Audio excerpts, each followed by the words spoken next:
Opinions expressed by the hosts, guests, or messages posted in chat are strictly their own personal views and do not reflect the views of Bollea Services Inc., a 501c3 nonprofit organization, nor does it reflect the views of the sponsors of this program. Political commentary, if any, are strictly personal opinions and should not be construed as endorsements of or opposition to any political party, candidate, or voter initiative by Bollea Services Inc. This audio-visual presentation is copyrighted by Kenneth W. Bollea. No rebroadcast, retransmission, simulcast, or other distribution of this video or the audio associated with it is permitted without the express written permission of Kenneth W. Bollea. All original content on this presentation is owned in full and solely by Kenneth W. Bollea. Warning, the following podcast has extremely high levels of Kenny Bollea. Studies have shown that excessive exposure to Kenny Bollea may have damaging effects to your physical and mental well-being. Viewer discretion is advised. No, seriously, we mean it. There will be naughty words, lots of them, probably. Now you've been warned. This warning sponsored by the Story Time with Dutch Mantel.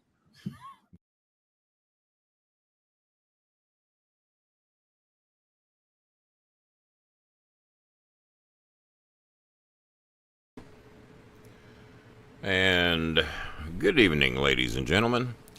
I am going to leave that up for a minute or two because it was just brought to my attention just before we went on the air tonight. And by the way, the first person I saw go live on television when the death of Hulk Hogan, or Terry Bollea, whatever you refer to him as, was announced was Dave Meltzer. I'm watching CNN. An old high school friend of mine had written me and said, "Did you hear that Hogan had passed away?" I said, "Believe it or not, you're the first one to tell me." And then seconds after he told me, my inbox gets flooded. It's just rolling through. So I'm going, well, I guess it's true. Because had one of the other fans that watches the show had told me a few days earlier, no one's heard from Hogan in a while. Some people are saying he ain't going to make it through the week. I said, well, I haven't heard anything like that. And hi, Scooby. And there were rumors going around he wasn't going to make it. And I said, well, I haven't heard anything. And I said, well, what's Jimmy Hart saying? And they said, oh, Jimmy Hart, yeah, hey, he's great, baby, he's great. I said, oh, hell, he's doomed. I said, if no one's seeing or hearing from him, and Jimmy Hart's putting on the happy face, that don't sound good. I said, oh, Lord. I said, well, okay, whatever.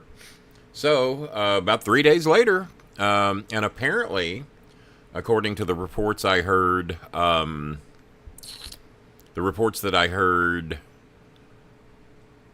yesterday, is that he didn't die when I heard about it. Apparently, it was the day before. They said he died July the 24th. Well, it seems like I heard about it on the 25th, so I don't know. Seems like they kept it under wraps for a little bit. So, let me see if I can get in here. I forgot I have to take that thing down. Now I got to find it. Here we go. There we go. That removed it. Okay. Alrighty. Get back to comments here.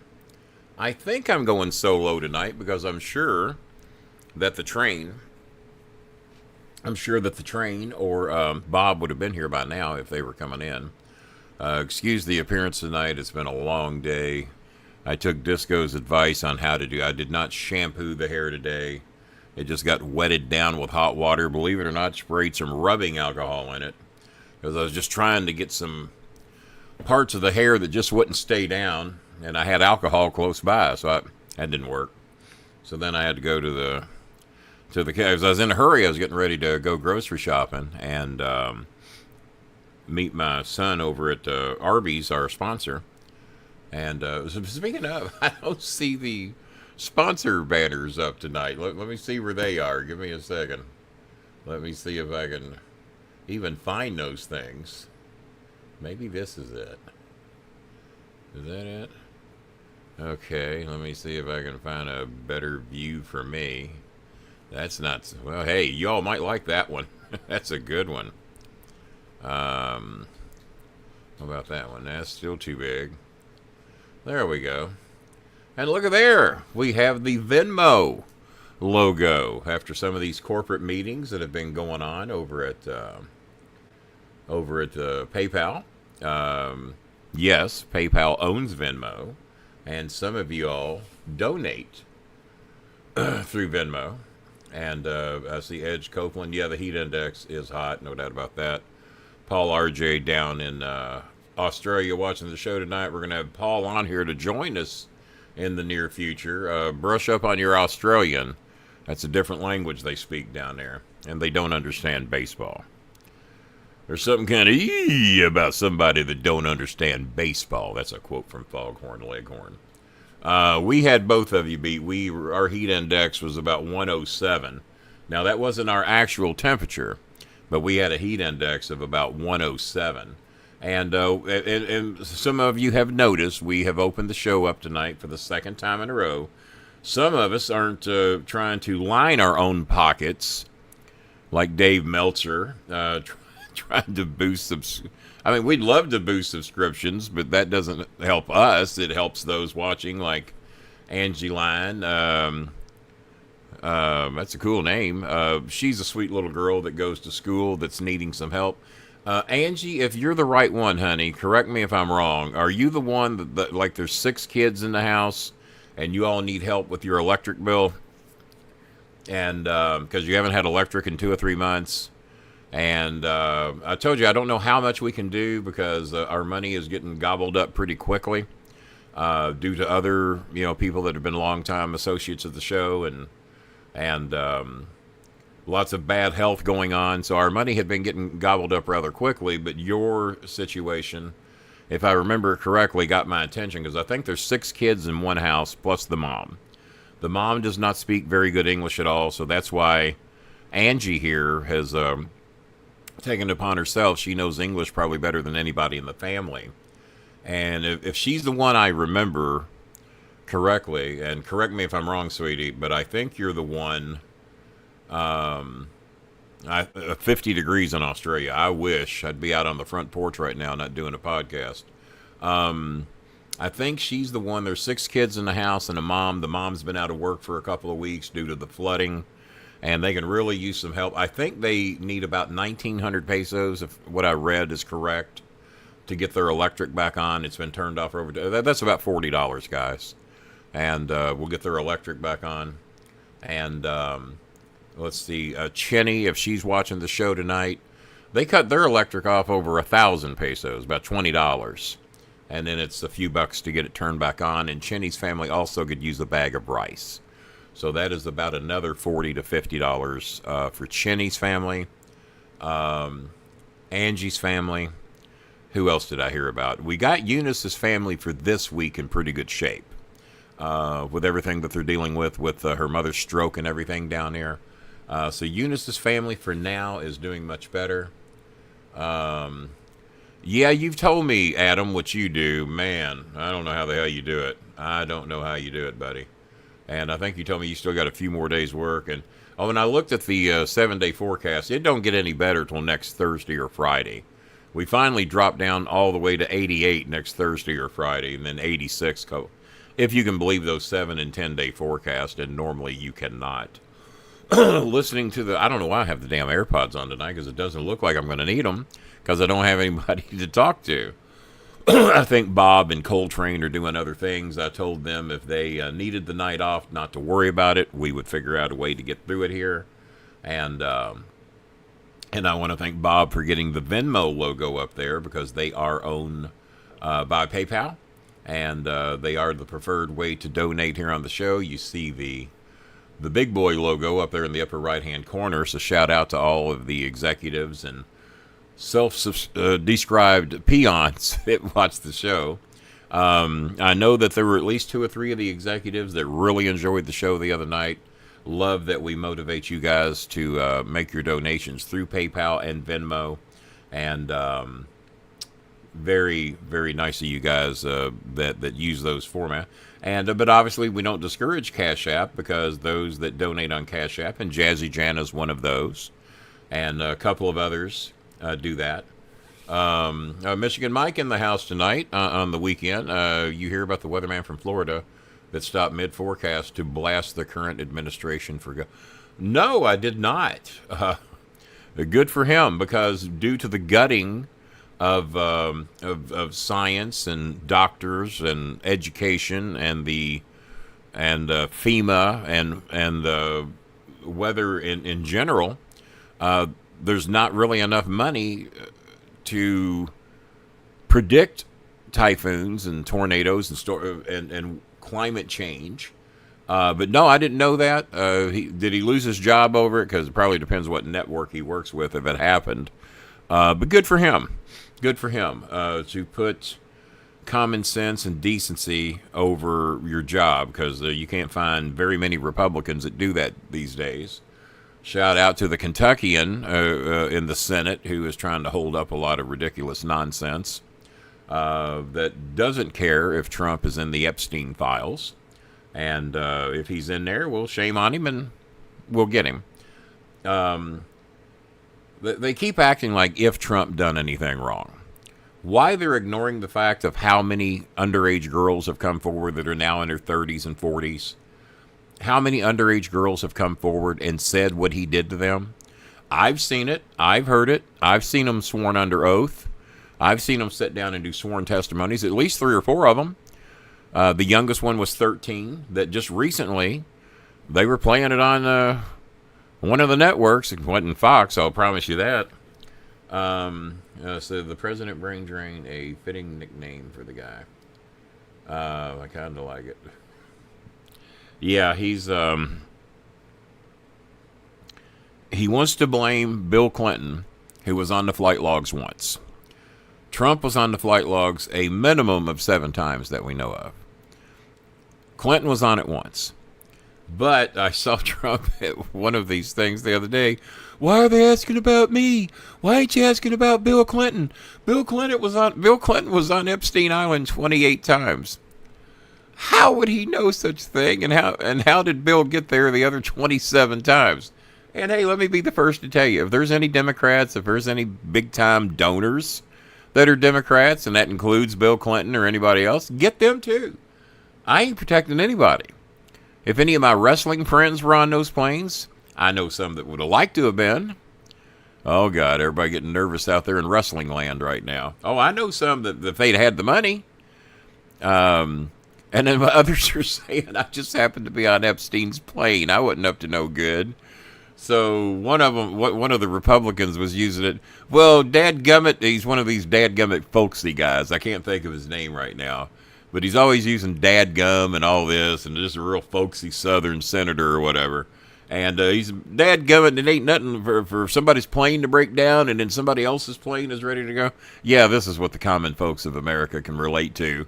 Yeah, my plane's broke down. Come on over and hop on my plane. So was Epstein just caddying around looking for rich Republicans and a couple of Democrats apparently to go to Epstein Island with him? But so Trump doesn't want you to mention him.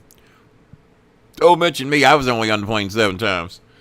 Bill Clinton was on the flight log once. What he was doing over there, I don't know. I got a pretty good idea what you're doing on that plane if you've been there 7 times. And to act like you don't know what he was doing. In 2010, there is testimony where Epstein was being investigated, and they asked him point blank, did Donald Trump, did you associate and party in and a roundabout way with Donald Trump? That was more or less what they were asking. And he said yes. Okay, thank you for that answer. Did you and Donald Trump hang out with girls under the age of 18? Did y'all do that? And then Epstein sits there and looks for a second. He says, well, I'd love to answer that question, but I'm going to take my and whatever the amendments were. The fact that he knew the 3 amendments that he could invoke and was ready to drop them. I heard the 5th, I heard the 14th, maybe the 8th. I don't know. I wish Bob were watching. He might know the 3 amendments that were dropped. But Epstein in 2010 knew the amendments to drop to say why he couldn't say whether Trump hung out with him with underage girls. The 5th, 6th, and the 14th. There you go. See, look at Donald. He's right there. He's right there. Yeah, well, you know what? And I also got the Atlanta Braves one over there, too. The way I set normally blocks the Braves one. Let me see. I don't know if I can zoom in on that or not. Sometimes I can. Oh, I got to go in here to do it. Give me a second. And there's the Atlanta Braves one. Those are squirrels, peanuts in that little container. Oh, my God. Look at that head. My God. Oh, how did I get out of that shot? There we go. There's the Atlanta Braves one. That's the old original crown. My son's motorcycle helmet with a BS incorporated logo. I'll pull that one up closer, but Disco Inferno is a big Braves fan. Those racist garbage cans go back to 1968. And somebody passed away and left those to my son. My son gave them to me, and I told him I was going to auction them off one day. And that is the racist Chicago Cubs can. Well, shit. Can he? Does that do it? There we go. Let me kick back out of this and get back to the show. I'm still wondering what Meltzer said. Well, all you got to do is YouTube it. It's there. I watched it live. Hey, what's up there, boss? There's Mr. There we go. Oh, shit. I'll get it in a minute. I'll send you the art. Oh, there you go. Michigan Mike says he'll take care of you on it. The Tigers are having a rough way, boss. That is Vito Andretti. He was a part of the first tag team that I ever managed, him and Guido. And I just had an emotional fucking day the other day. Vito's been going through some shit. His tag team partner, I don't know how far back this goes because I never heard it confirmed, was found dead in an abandoned house due to a drug overdose. Guido Andretti. Apparently other wrestlers have written me and said that Guido was into some serious hardcore shit, which I didn't know. Certainly didn't know that when I was managing him. He was a different bird, but I didn't know him to be into anything like that.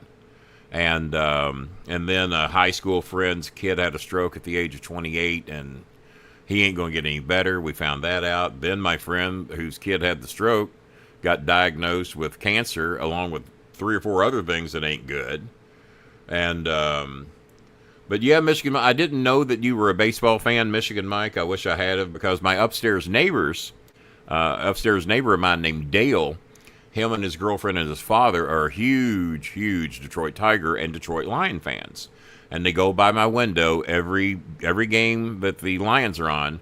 They don't come down here and watch them on my big TV with me. They walk to a sports bar because there's some dedicated Lion fans that go there, and they all watch the games together. And they say, yeah, we're just going to go watch it in the bar. And they like to drink and shit, and I don't. So it's probably better that they do it that way, I guess. And they're also big Tiger fans. Well, I knew they were having a bit of a rough way to go, but I'm watching the game last night, and he said, well, the Tigers have now dropped 9 out of 10, and it might be worse than that now. Let's see. That's right, you are a big Cubs fan. A Cubs fan since 1983 when we got started. Well, I think a lot of us became Cub fans back then because you got, back then in the Louisville market, and I love talking baseball. Me and Russo love to talk baseball. In the Louisville market, you got 35 local televised Reds games a year. Used to be 25 and eventually got bumped up to 35. And then you got almost every single Chicago Cubs game and almost every single Atlanta Braves game. And you were just dying for the Reds to play the Cubs and the Braves and for that not to count our local games. And sometimes it did. Sometimes, you could watch it on either network, and I didn't particularly care to do that. Because you always like hearing the homecoming commentary. Disco Inferno and I were on here the other day talking about what a great couple of years Brandon Phillips had, to where one of his last years with the Reds, he hit 288, 30 home runs, knocked in 109 runs. He says, Kenny, if he'd have done that last year, he'd have been the second best second baseman in all of Major League Baseball. I said, yeah. I said, I didn't realize he hit 30. And we were talking about 288's a pretty solid average these days. And so I've become very good friends with the Reds play-by-play announcer that's on television right now. And we Twitter back and forth quite a bit. And probably once or twice a week, John Sadek's his name. He and I tweet back and forth quite a bit. Martinez, if you still not got a membership, I'll cut Vito some slack. But come on, David, just a measly fucking $3 membership. We can't get you to get one. We'll make a donation. And like I said, we mentioned a lot of people that are needing help tonight, guys. And if you have the ability to do so, I'm not like fucking Meltzer. No, we don't have any donations. Oh, my God. Well, we're not going to be here very long. The goal is a measly, we need more than that, but the goal is a measly $60 to $80 tonight. We need way more than that just to help with electric bills for these families and these kids. I got one kid here. There's 6 kids in the family. They need electricity so they can do their work. One kid's got a broken phone. Well, I've told y'all to re-click the thing, but doesn't explain why you quit being a member. I think because your tightwad might have something to do with it. But no, we don't have any donations yet. All right. For those of you that can and have not donated a large amount of money recently, like some of you have done, we can really use your help, especially for the people that I mentioned earlier. Well, we talked about that too. Brandon Phillips is married to Jade Cargill. We covered that in depth on the show, and Jade, because Disco and I were talking about Jade Cargill is one of those people that is the next star that's going to be here 10 years from now and kicking ass if she wants to be. If I'm shocked that Brandon, when they do shows in Atlanta, isn't there to support her. If he has been, I haven't seen it. But that would be a good idea. Well, all of y'all do whatever. Come on, Dave. Get a goddamn membership and just click the notification right. Let's see. Vanessa's exempt because she's one of the Filipino families that we help. I think Bob says that that he alone has sent somewhere around 7,000 or 8,000 pesos your way. Vanessa, was Bob able to send you any money to help you with your tarp yet? I told him to do that, to get you the money necessary to get that tarp, and that I would reimburse him after tonight's show, assuming we were going to get some donations. Hadn't happened yet. CM Punk on how he got his 2003 SmackDown Dark Match. Well, I'll read that later. We have a donation. Well, wouldn't you know, he's been the star of the show here many times. Michael, Michigan Mike, come on, guys. Let's help these people. $35 challenge from Michigan Mike. Thank you, Michigan Mike. Greatly appreciated. If we got 3 of those, that would be a big help in getting these electric turned back on for these families. One of the families, their electric bill's about $40. Another one's about $20. And another one, I think, was in the $30 range. Vanessa needs a tarp for her house. All right, I will snap it, Bob. Not in a mean way. But I did mention to Bob to send you the 1,000 pesos that you need to cover the roof of your house because she's got 3 big holes in her ceiling. And I told Bob that I would reimburse him after tonight's show. So, Bob, if you're listening, if you're around, if you can send Vanessa the money for her tarp, I will reimburse you after the show. I promise. Oh, this is good. We're heading in the right direction now, guys. Now I don't have to leave at 10:05. Randy, and Randy has been a star on this show lately. He has been so. Randy is the one that bought the, and this helped me out a lot too, because I had $135. You like the solo shows the best. Well, that just made Bob stay gone. Because I look better on the big screen, or you don't like 3 people chattering. Well, according to Bob, and according, I've been a member for 18 of. Well, that means 6 months you weren't. So there's $18 right there you saved. Dave, step up for me tonight, man. Be a hero. Be a hero, Dave. You saved $18, not even being a. Well, my name is Kenny, not Jenny. Nice try though. My ex-girlfriend's name's Jenny. That's worth something. Let's see. You should consider having Dale Bass on. Well, if you only watched the shows, you would have saw the show that Dale Bass was on. I've had Dale on the show. He and I communicate with each other quite a bit. But Randy Macho Man Satterley matched Michigan Mike's $35 challenge. He dares somebody else to do it. Anybody else out there? Dave Martinez, who has not made a donation in quite some time. This would be a great night. The perfect night for David Martinez. David going, God damn, I got to quit showing up. And you haven't had to make a donation in a long time. You saved $18 in membership fees being a tightwad. Come on, Dave. Be a hero. I'll put you over big time. I tell you what. For the 2 people that donated tonight, if you send me an inbox message on Facebook Messenger, I will send you a join link and let you come in here and ask me anything that you want. And I'm going to do that for you guys when John Cena and Disco Inferno come on in September. I'm going to let some of y'all do that. And I've been, well, we're not giving you shit, Steve. I understand your situation. And being convalescent doesn't stop you from watching the podcast on your phone like you're doing tonight. Let's see. Adam Copeland re-upped his membership. Thank you, Adam. Adam, you donated $20 the other night. Could you do a $35 match on it? And you've donated a shitload more than that. Could you match these other 2 donations? And if we could get Martinez to do that, we are good for the night. I mean, if anybody else wants to help, obviously there's plenty of people to help. But if we had Adam Copeland do that, Bobby Banks will pluck me. He might. He can block you. I can block you. Charlie Wilson Appliance can block you, and so can Jazzy Jana from Louisiana. I did not send Jazzy Jana. Well, I appreciate that. How'd you like those superhero pictures I had made? I don't have them uploaded on the show yet, but we'll get them on soon. Answer my question from earlier. And goddamn, I didn't. I'm a one-man show here tonight, and I'm leaning in at an angle and everything. Oh, God. My knees are bad. I'm getting ready to pop open a brand new drink tonight that has not been available on market since the 80s. Let me find you. Fuck yeah, I'll answer anybody's question for $35. But anybody that has donated $35 tonight that would like to pop in on the show and ask me anything they want, no more money's necessary. If you've already done $35, I'll send you a join link. You can pop in here, ask me anything you want about anybody you want, and I will answer as honestly as I can. I will not do like a lot of politicians. $3 a month is one soda. Well, exactly. Even if you...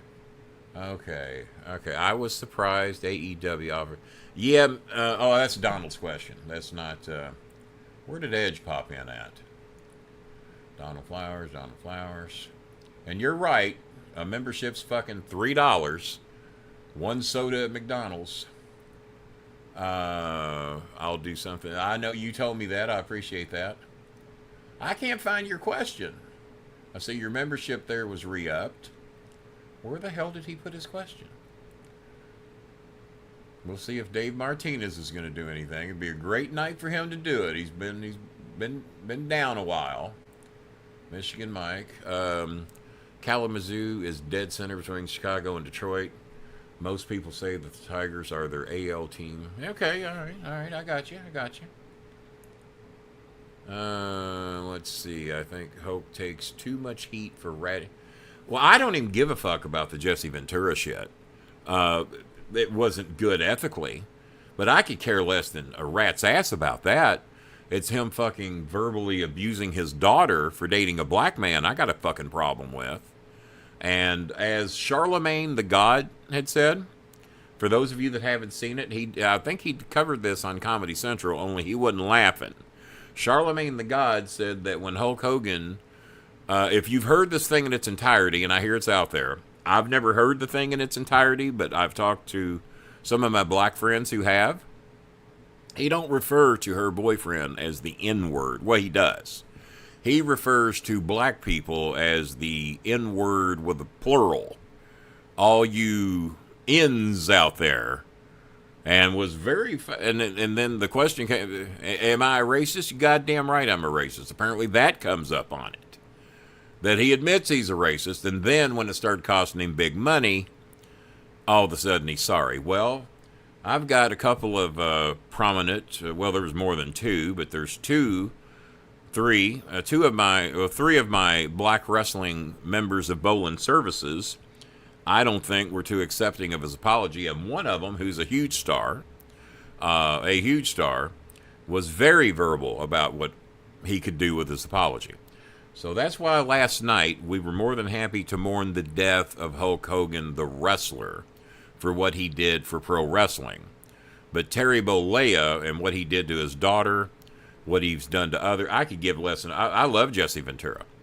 We might dig deep into Jesse's bones and find out he's a racist. I don't know. And then I'm going to turn on him too. But Hogan ratting him out was dirty. Yes.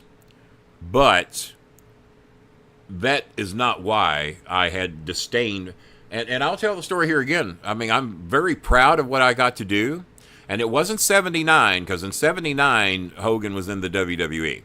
So it must have either been 77 or 78. We'd have to go back and find out when Terry and Eddie Boulder were here doing Memphis Television. Probably 77, maybe early 78. When I got pulled into the locker room. Well, I didn't get pulled in. I was kind of lurking around back there, and Lawler waved me back. It's not like they come and drug me in and made me do it. But it was either 77 or 78, not 79. Because I remember in 79, I'd had ear surgery, and I was backstage a lot at Rupp Arena because it was so loud there. There'd be 10,000 people in there. And the curtains filtered out a lot of the sound. So we'd have to look up to see when they were there. I don't remember the exact date he was here.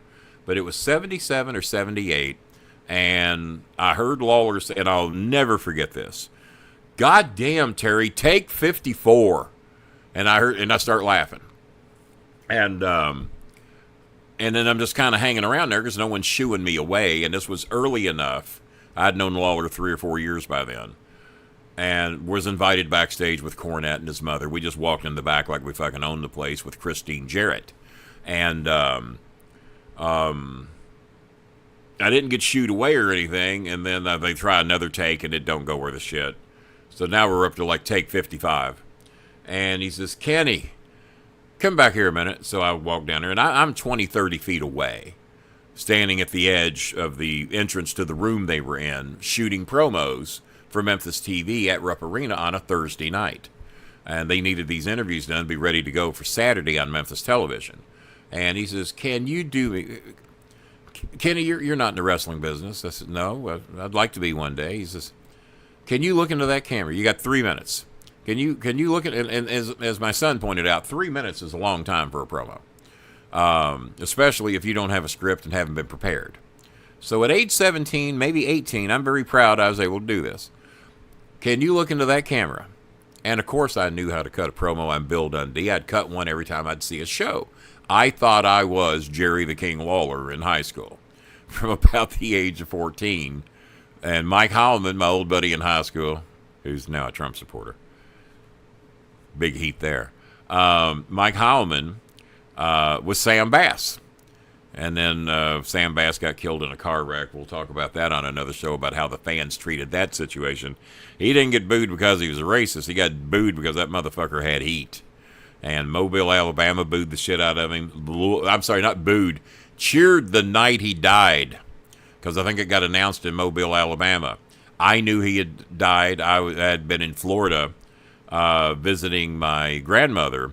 But I was told by people that were at the Louisville Gardens that night that when they announced the death of Sam Bass, people cheered, threw babies, pitched popcorn, elated that Sam Bass was dead. There was no compassion. No one gave a shit because the man had heat.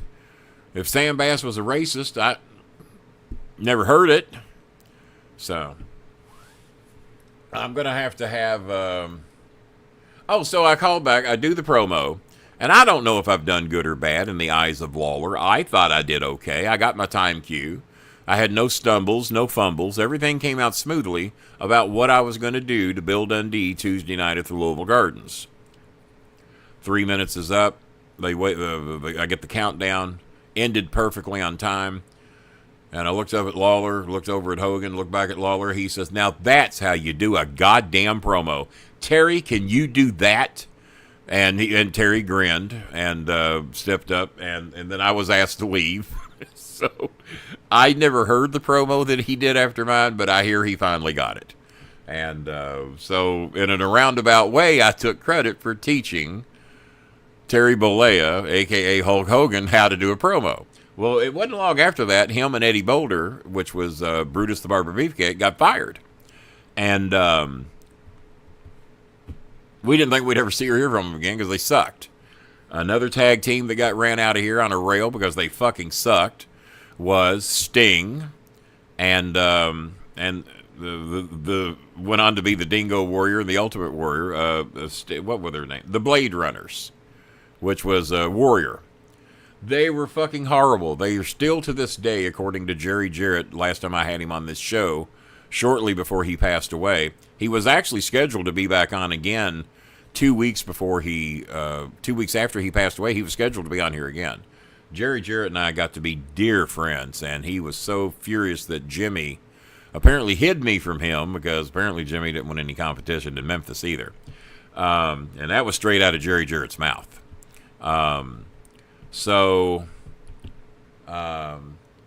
Kenny is the wrestling business Forrest Gump. Ain't I now? Condrey and Hickerson were fun. Phil Hickerson, to be a fat son-of-a-bitch, could do some moves in the ring. I'm going to tell a Hickerson story on another show. Somebody remind me of a move I saw. Me and Cornette died. Jimmy was a photographer then, but a move that Phil Hickerson did. We'll get into that on another show. Edge, ask your question now, because I don't see it. Maybe because you weren't a member, I didn't see it. Oh, I've been seeing the memes of the Iron Sheik. I've been seeing those. And that's probably what he would say. Did anybody see Edge's question? If anybody can tell me what Edge's question was for $35, I'll do it. Dave Martinez, are you good to help us out tonight? Are you good? Because if you and Edge do that, this is a very good Sunday night, and some people's electric bills are good. Not yet. David. Come on, David. Don't be a tightwad little bitch. Don't do it. You're better than that. I'm looking to see if the money could have gone anywhere else. Not yet. Okay. Not yet. Do. Check PayPal and see how we're looking.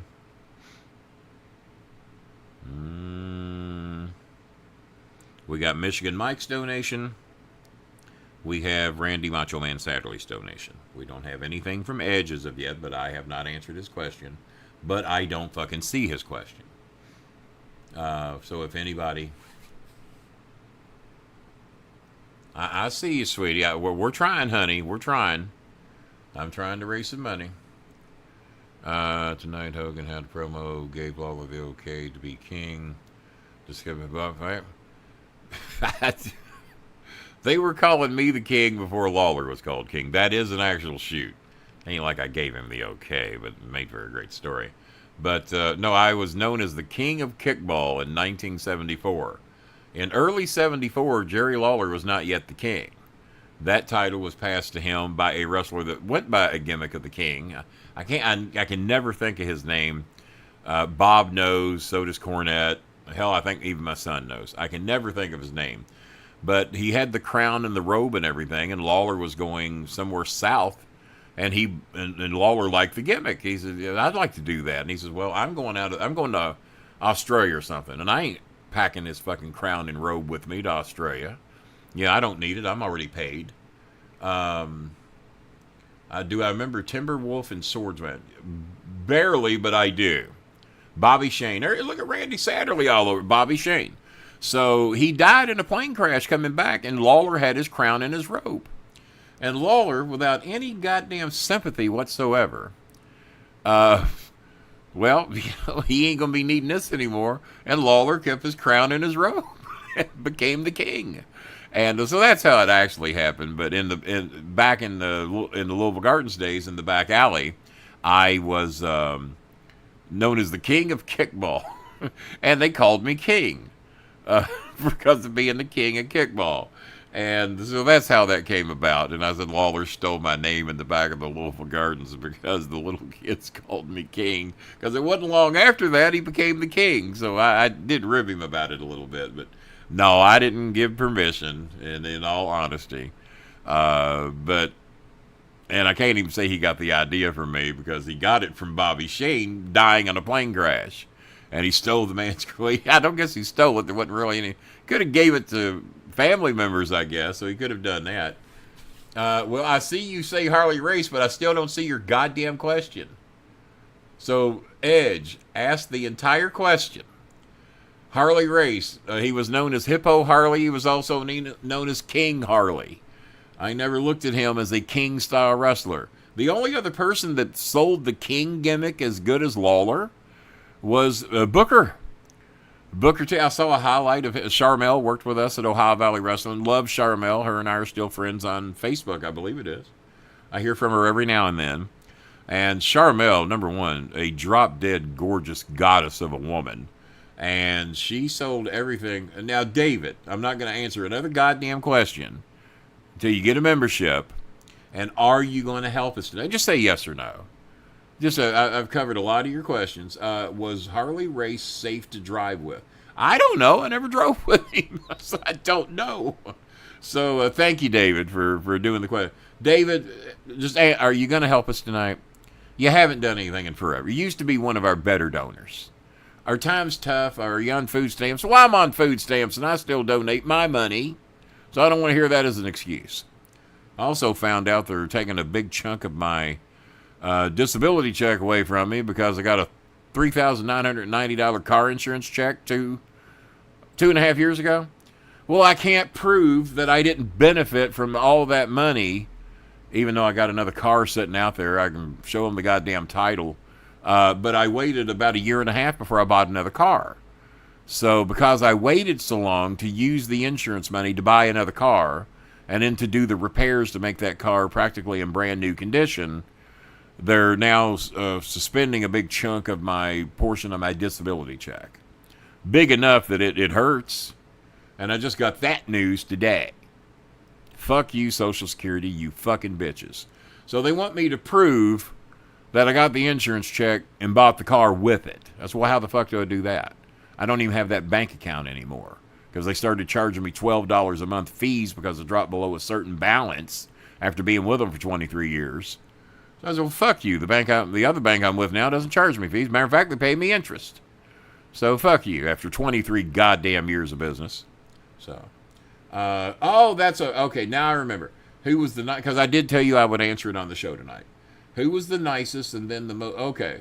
The nicest to work with, and I've covered this on the show before, not out of my regulars. It's not fair to do that for people that had to deal with me on a daily basis because we would have had probably our good days and bad days. Fuck, me and Rico had a bad section. Me and Cena normally always got along very well. Me and Randy Orton had a lot of bad days, but we get along great now. Me and Brock Lesnar had a lot of bad days.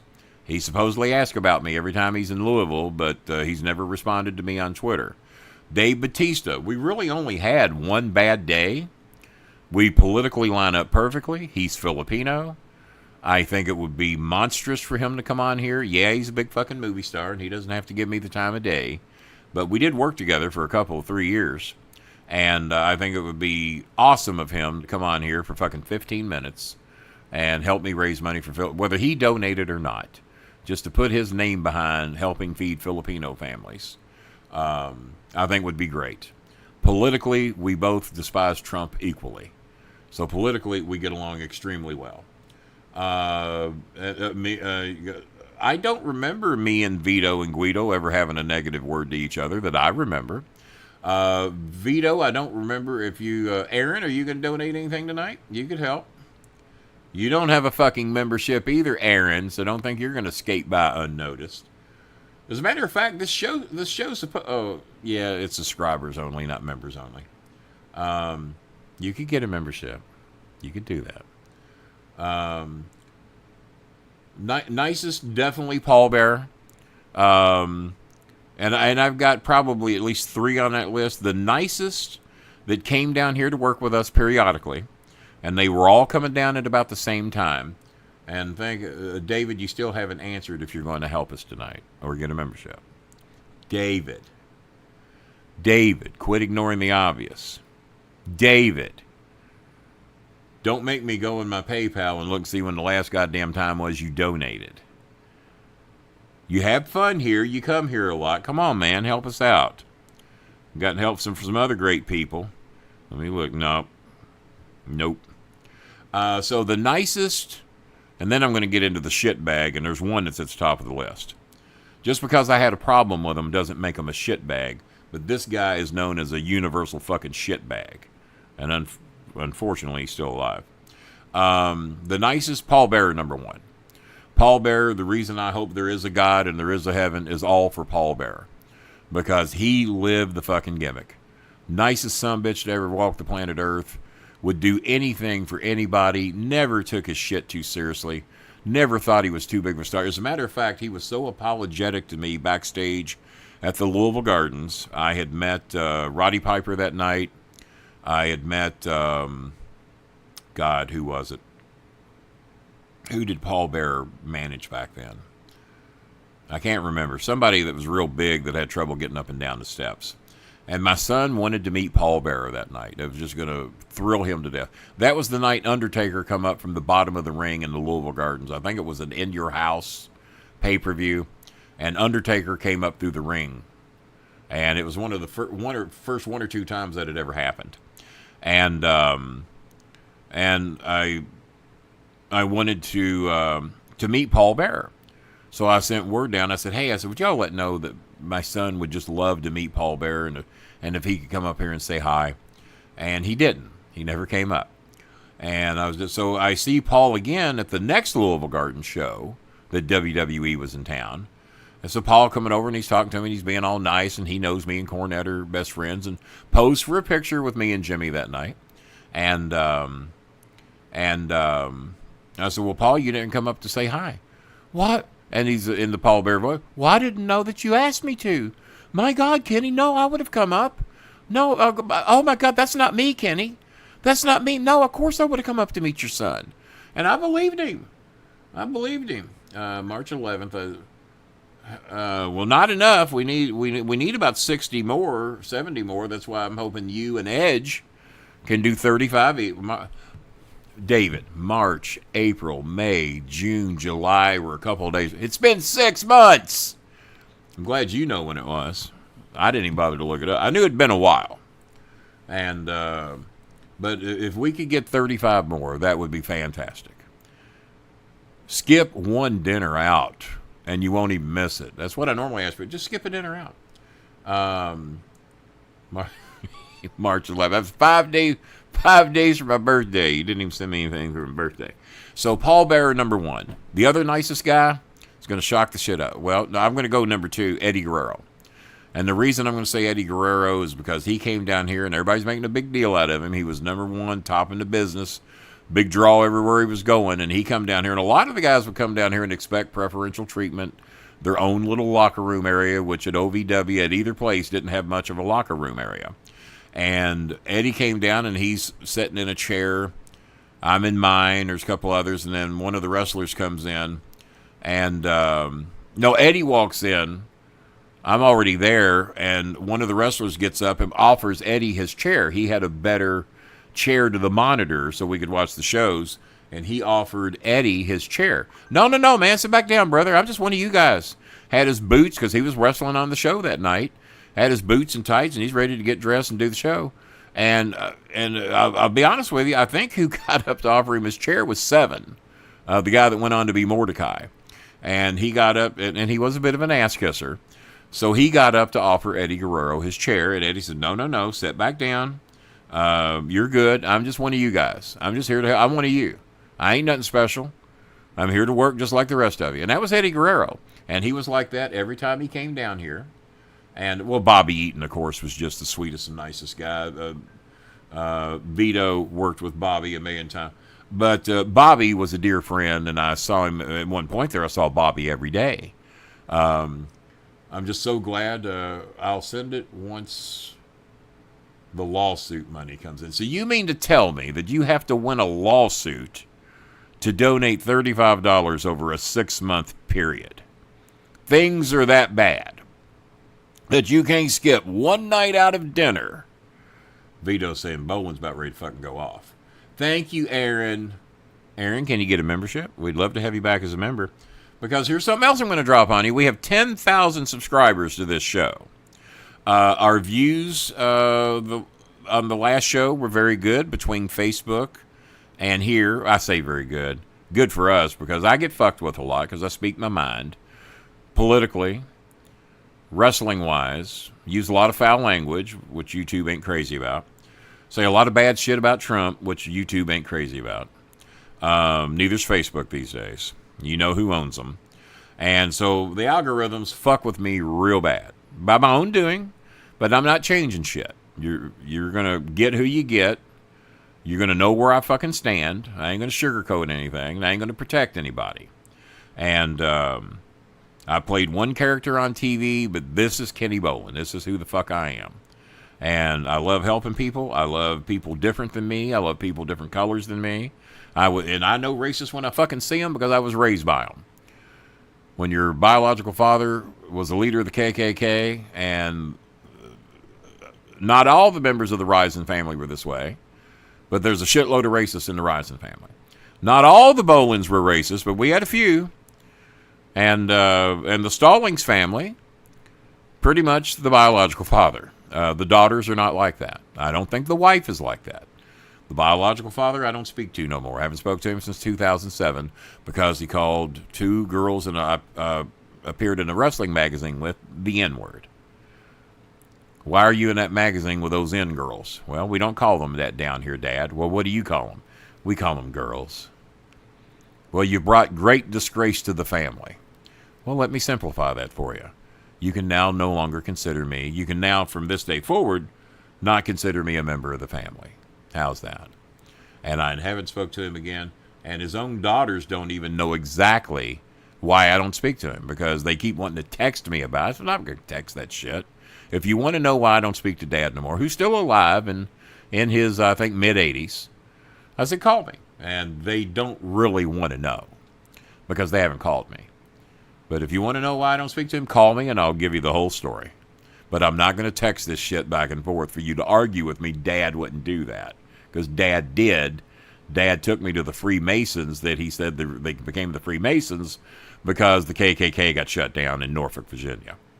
And he told me how they got by with it is that they had a black man as their doorman and they paid him well. So you can't call us racist if we have a black doorman. Straight out of his fucking mouth. I'm 19 years old going, you worthless fuck. No wonder Mom didn't want me to meet you. You know? So. And then by the time I was 27, because I really only see him once or twice a year. He only met my son once. You know? So yeah, I know a racist when I see one. When I call Donald Trump a fucking worthless piece of shit racist, I've met him 3 times. He groped 2 girls backstage at one of the shows I was at. One of them was an OVW girl. I don't think their names have been made public yet. They asked me not to make their names public. But they're on a list of people taking him to court for sexual assault. 26 verifiable girls, women, have signed affidavits to take him to court. 12 of them had court dates before he got reelected again. My 2 did not have court dates yet, but they're going to.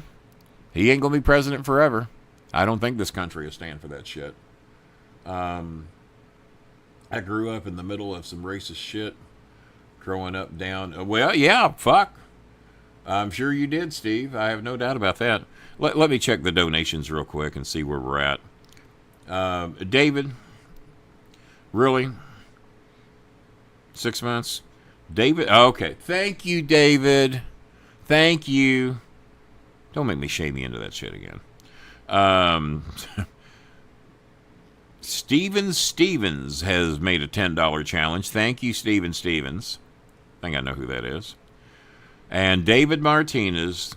Now, David, if this puts you in the port for Poland Mania, he matched the $35 challenge out of Michigan Mike. And Randy the Macho Man. Thank you, David. Seriously. Pop back in here. Ask me any question you want. Of course, I did answer everything. you've asked so far. But no, truly, thank you, David.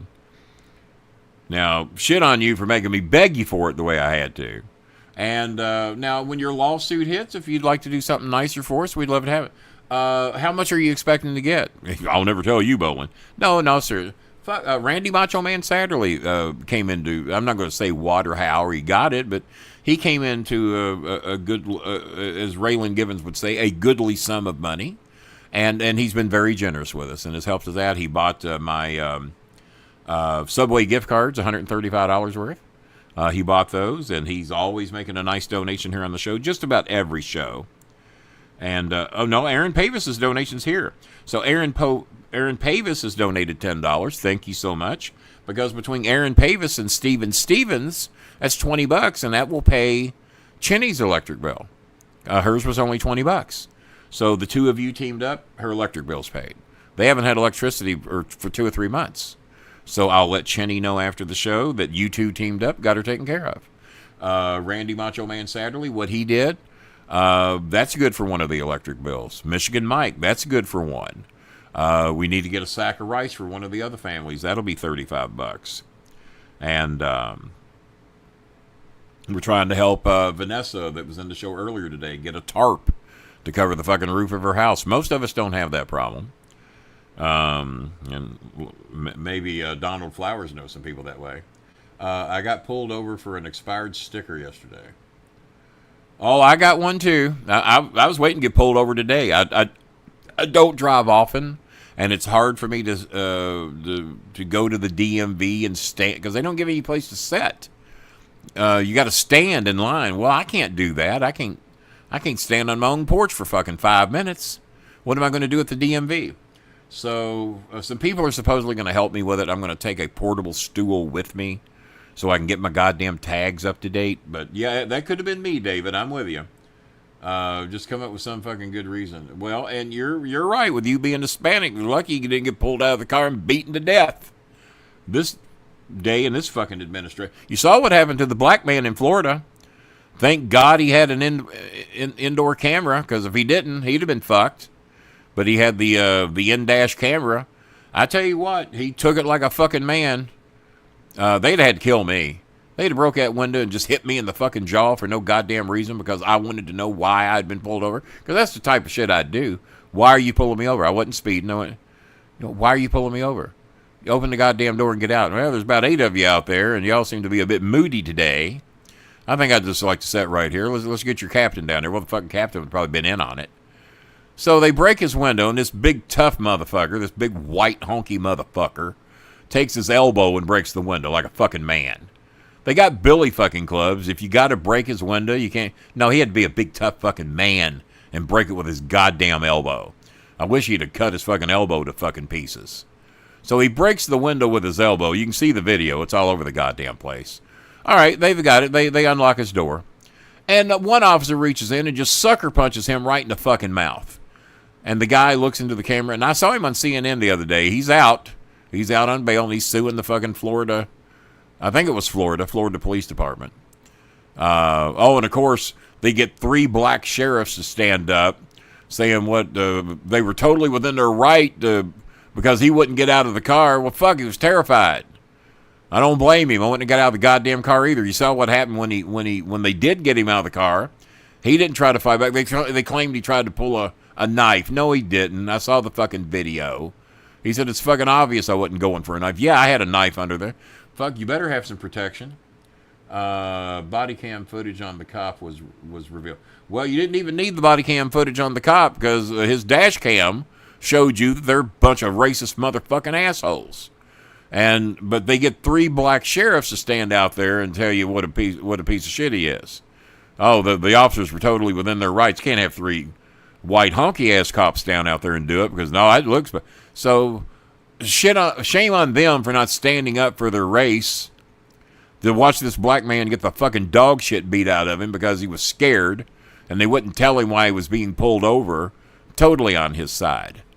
And it ain't that I fucking hate cops. I got a lot of cops that are dear friends of mine. None of them, to my knowledge, ever pulled over a black man and broke his window out with their elbow, hit him in the fucking jaw when he wasn't posing no threat, drag him out of the fucking vehicle and beat the dog shit out of him. None of my police officer friends have ever done that. I live next door to 4 cops. I got 1 on each side of me, 2 across the street. Seem to be pretty good guys. All 4 of them are white. We get along great. A couple of them watch the podcast. But you let me hear any of them be a part of something like what I saw in Florida, and fuck them. There's no need for that fucking shit. We need to be able to trust and work with our law enforcement, not be fucking terrified of them. Hi, sponsors. PayPal loved the show the other night, by the way, and that's why we now have the Venmo logo there. Let's see. Did you see the MAGA streamer talking about that guy should just comply, man? Then he got arrested and literally pissed his pants.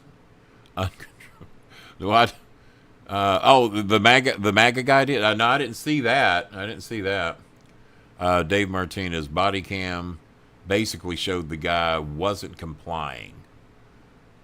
They said,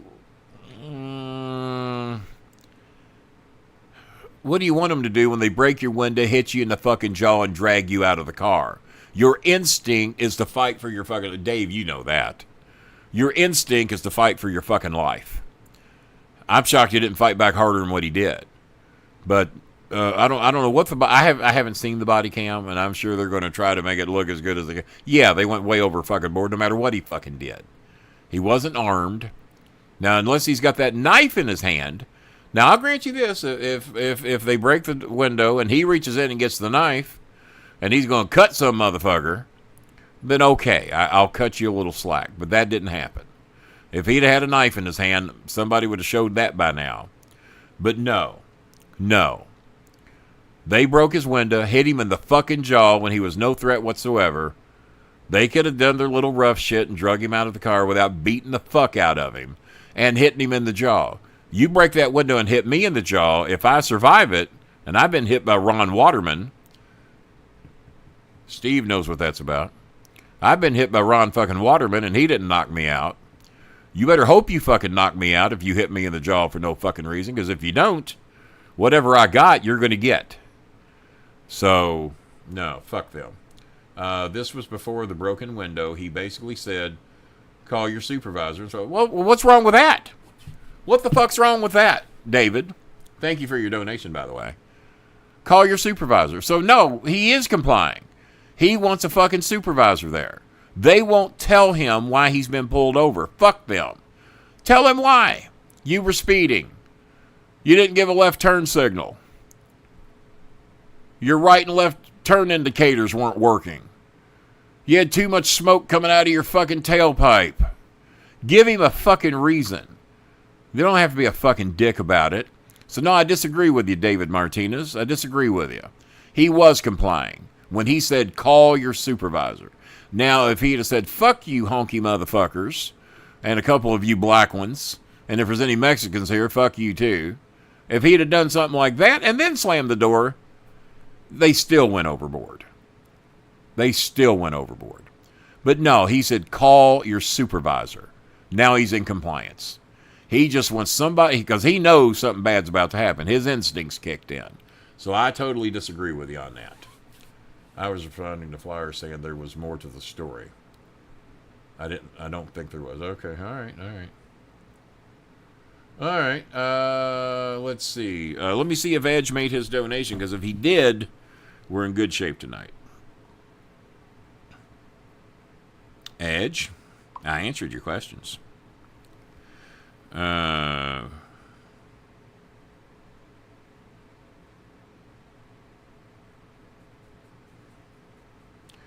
I just got sent something on a John Cena release. Coyote versus Acme. Oh, I've been hearing about this. Coyote versus Acme finally gets worldwide theatrical release. This is one of John Cena's films. August 28th of 2026. That's a little ways away.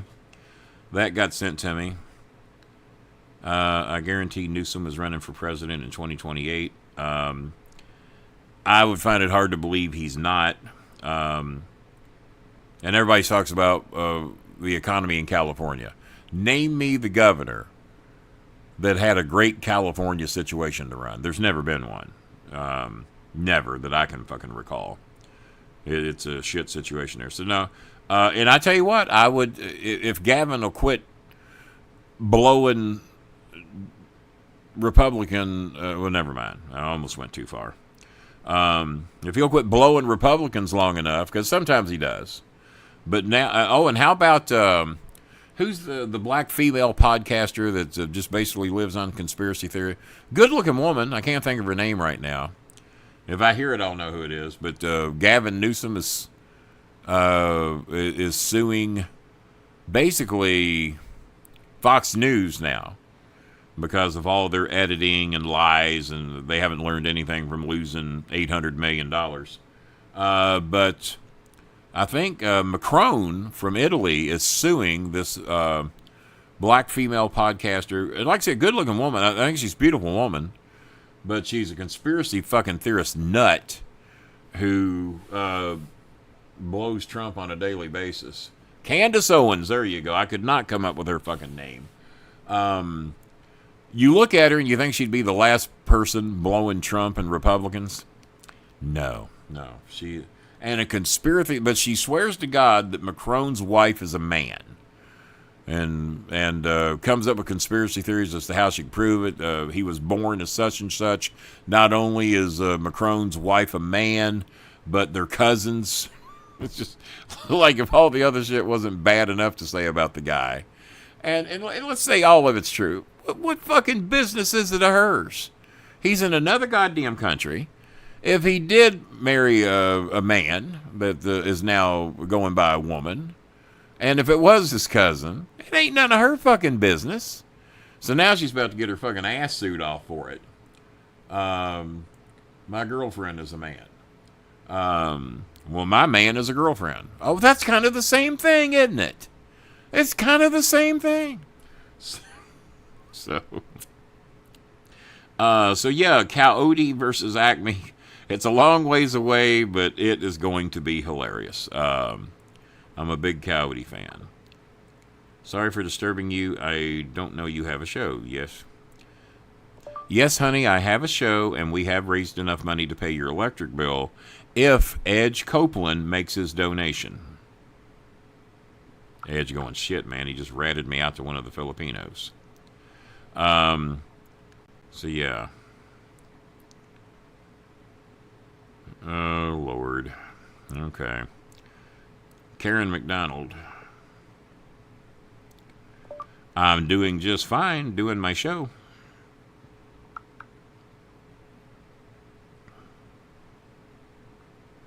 Just refer to me as Mr. President from now on. But I'm in the middle of making money to pay some electric bills for some of my Filipino families, and I'll catch up with you after the show. One of my old wrestling buddies asked me if I was okay. Okay.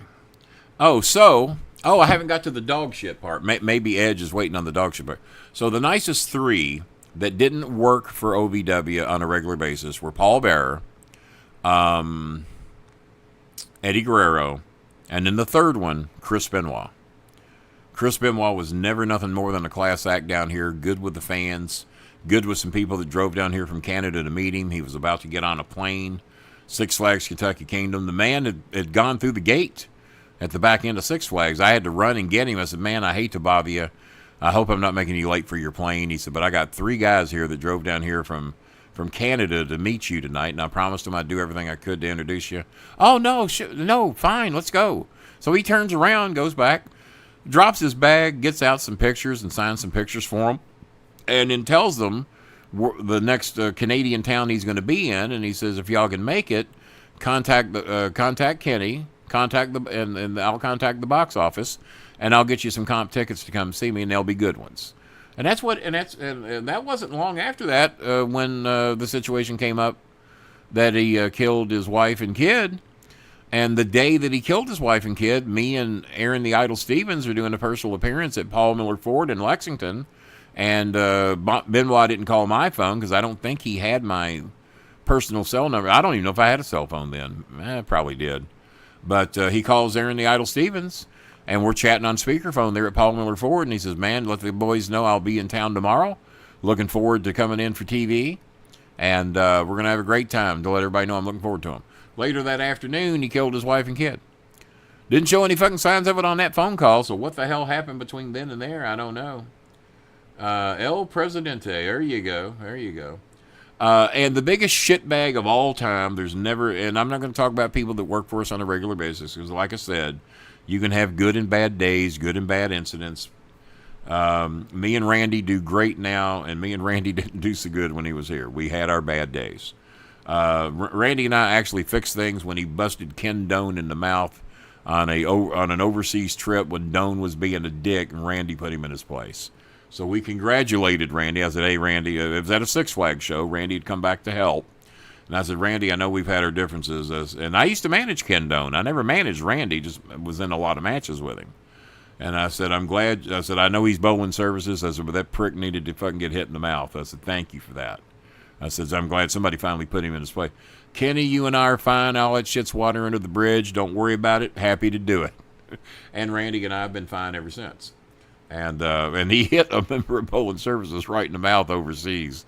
And me and my son were not happy with Ken Doan at that time. Now, I understand Ken's a better person these days. Well, Randy Orton hit me in the fucking mouth. I'd think about becoming a better person, too.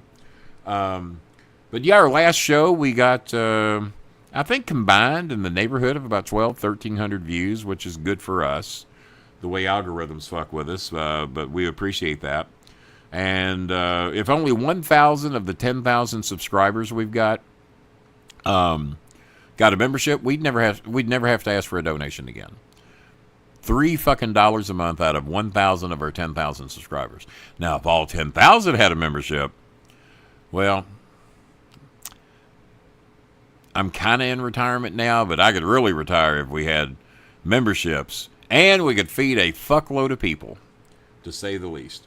Now, the biggest shitbag of all time, and I don't know if Vito ever got to meet him or not. He came to the new building, was Hardcore Holly.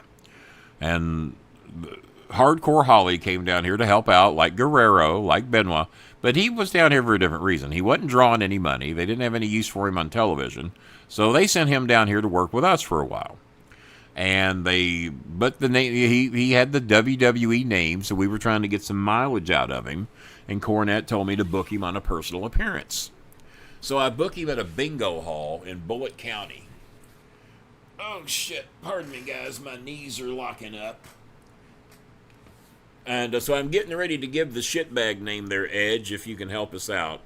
And that will put us right where we need to be for the night to get all these electric bills paid.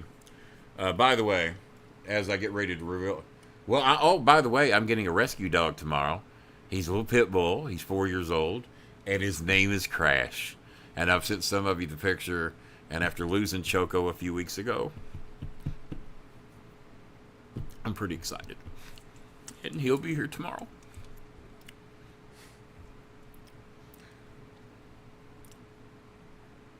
And his name is Crash. So, of course, you have to think of Crash Holly. It's been an emotional week. There's been a lot of fucking bad shit. They took my cousin off the respirator 2 days ago because he had a stroke in the hospital and was beyond saving. He was in there for kidney failure. So I haven't heard confirmation from Tabby yet. His daughter. I haven't heard confirmation yet, but if he's not dead, he's going to be soon. And all the other bad shit y'all have heard me talk about.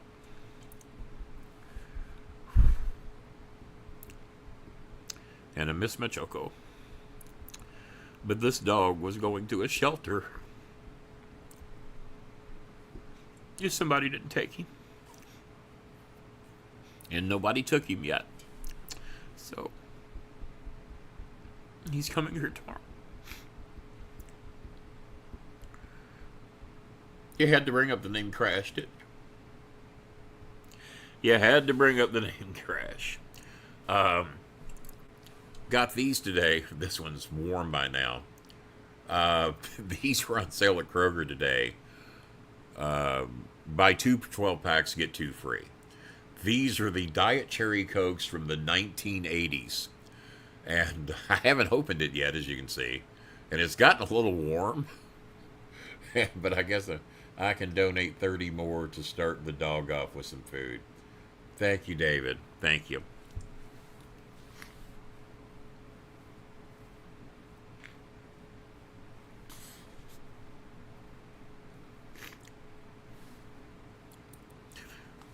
Plus, this dog's been mistreated. I just found out. They keep him in a cage. And because he likes to play, and they said he's a little bit to deal with, they keep him in a cage all the time. So I think he's really going to like it here. Cow and Scooby love to play. They play with each other all day. Fuck Choco to her last days, love to play. But I think he's going to like it.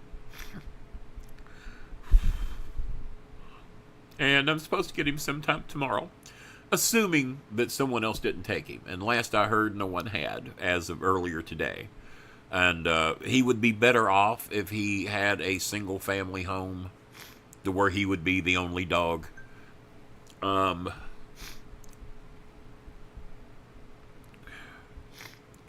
He would be better there, but I'm not letting him go to a shelter. This was a happy show a few minutes ago. Thanks, Steve.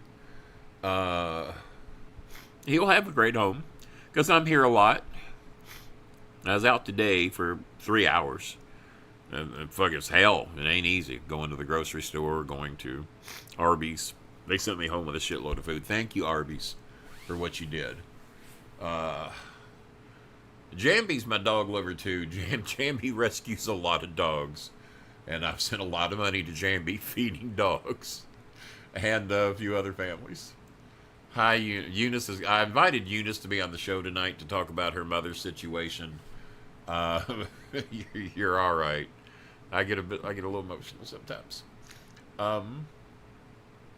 Eunice's mom is the one that's had a stroke at her mom's like 38 or 39, I think, and I guess she'd correct me if I'm wrong. I'm just trying to go by memory. I'm sorry, guys. I'm excited about the dog. And I still miss my Choco. But a lot of you have a picture of Crash. And you'll see why I'm excited. He looks like a sweet dog. The shithead, so Edge will make his donation, was Bob Holly. But I booked him at the bingo hall. We do TV that night. Almost nobody showed up for this personal appearance because no one gave a fuck. I go there with them. People have seen me to death. I wasn't going to draw any fucking... we had 30 or 40 people show up, which is about what you would think after seeing Kenny Bolin on TV for 10 years would show up. And it was about 30 or 40 people.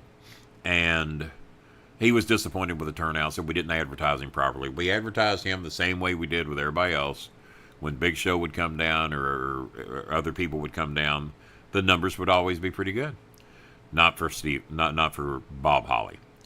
So we get to TV that night, and Seven got him worked up, claiming that I had made $750 for personal appearance fee and pocketed the money. That's what Seven told Bob Holly. Well, to Bob's dumbass, he did not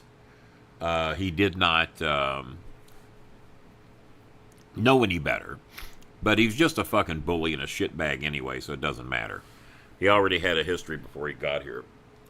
So, he corners me before we're doing TV over off to the left side of the ring and says, "Hey, Bolin, you motherfucker, you owe me $750. And I think he's just joking and trying to put on a show for the boys. I said, "Really?" And I said, "Well, okay, well, hang on." I put my hands in my pocket. I said, "Well, I seem to be a little bit short. Guys, I want a cold drink. I'm going to finish this story, I promise. I'm going to kick out of here. Don't anybody go anywhere. We've been here an hour and 19 minutes, and I'm going to finish this story, but I'm going to kick out long enough to get me a cold drink, because if I'm going to drink this fucker, I'm getting a cold one. I'll be back in 90 seconds, give or take. Be right back.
All right. Hopefully that wasn't much longer than 90 seconds. And it's not like they're a sponsor or anything. I'm plugging the shit out of them, but I'm anxious to see what this tastes like because they haven't been around since 1980. All right. Now you see why I don't go anywhere.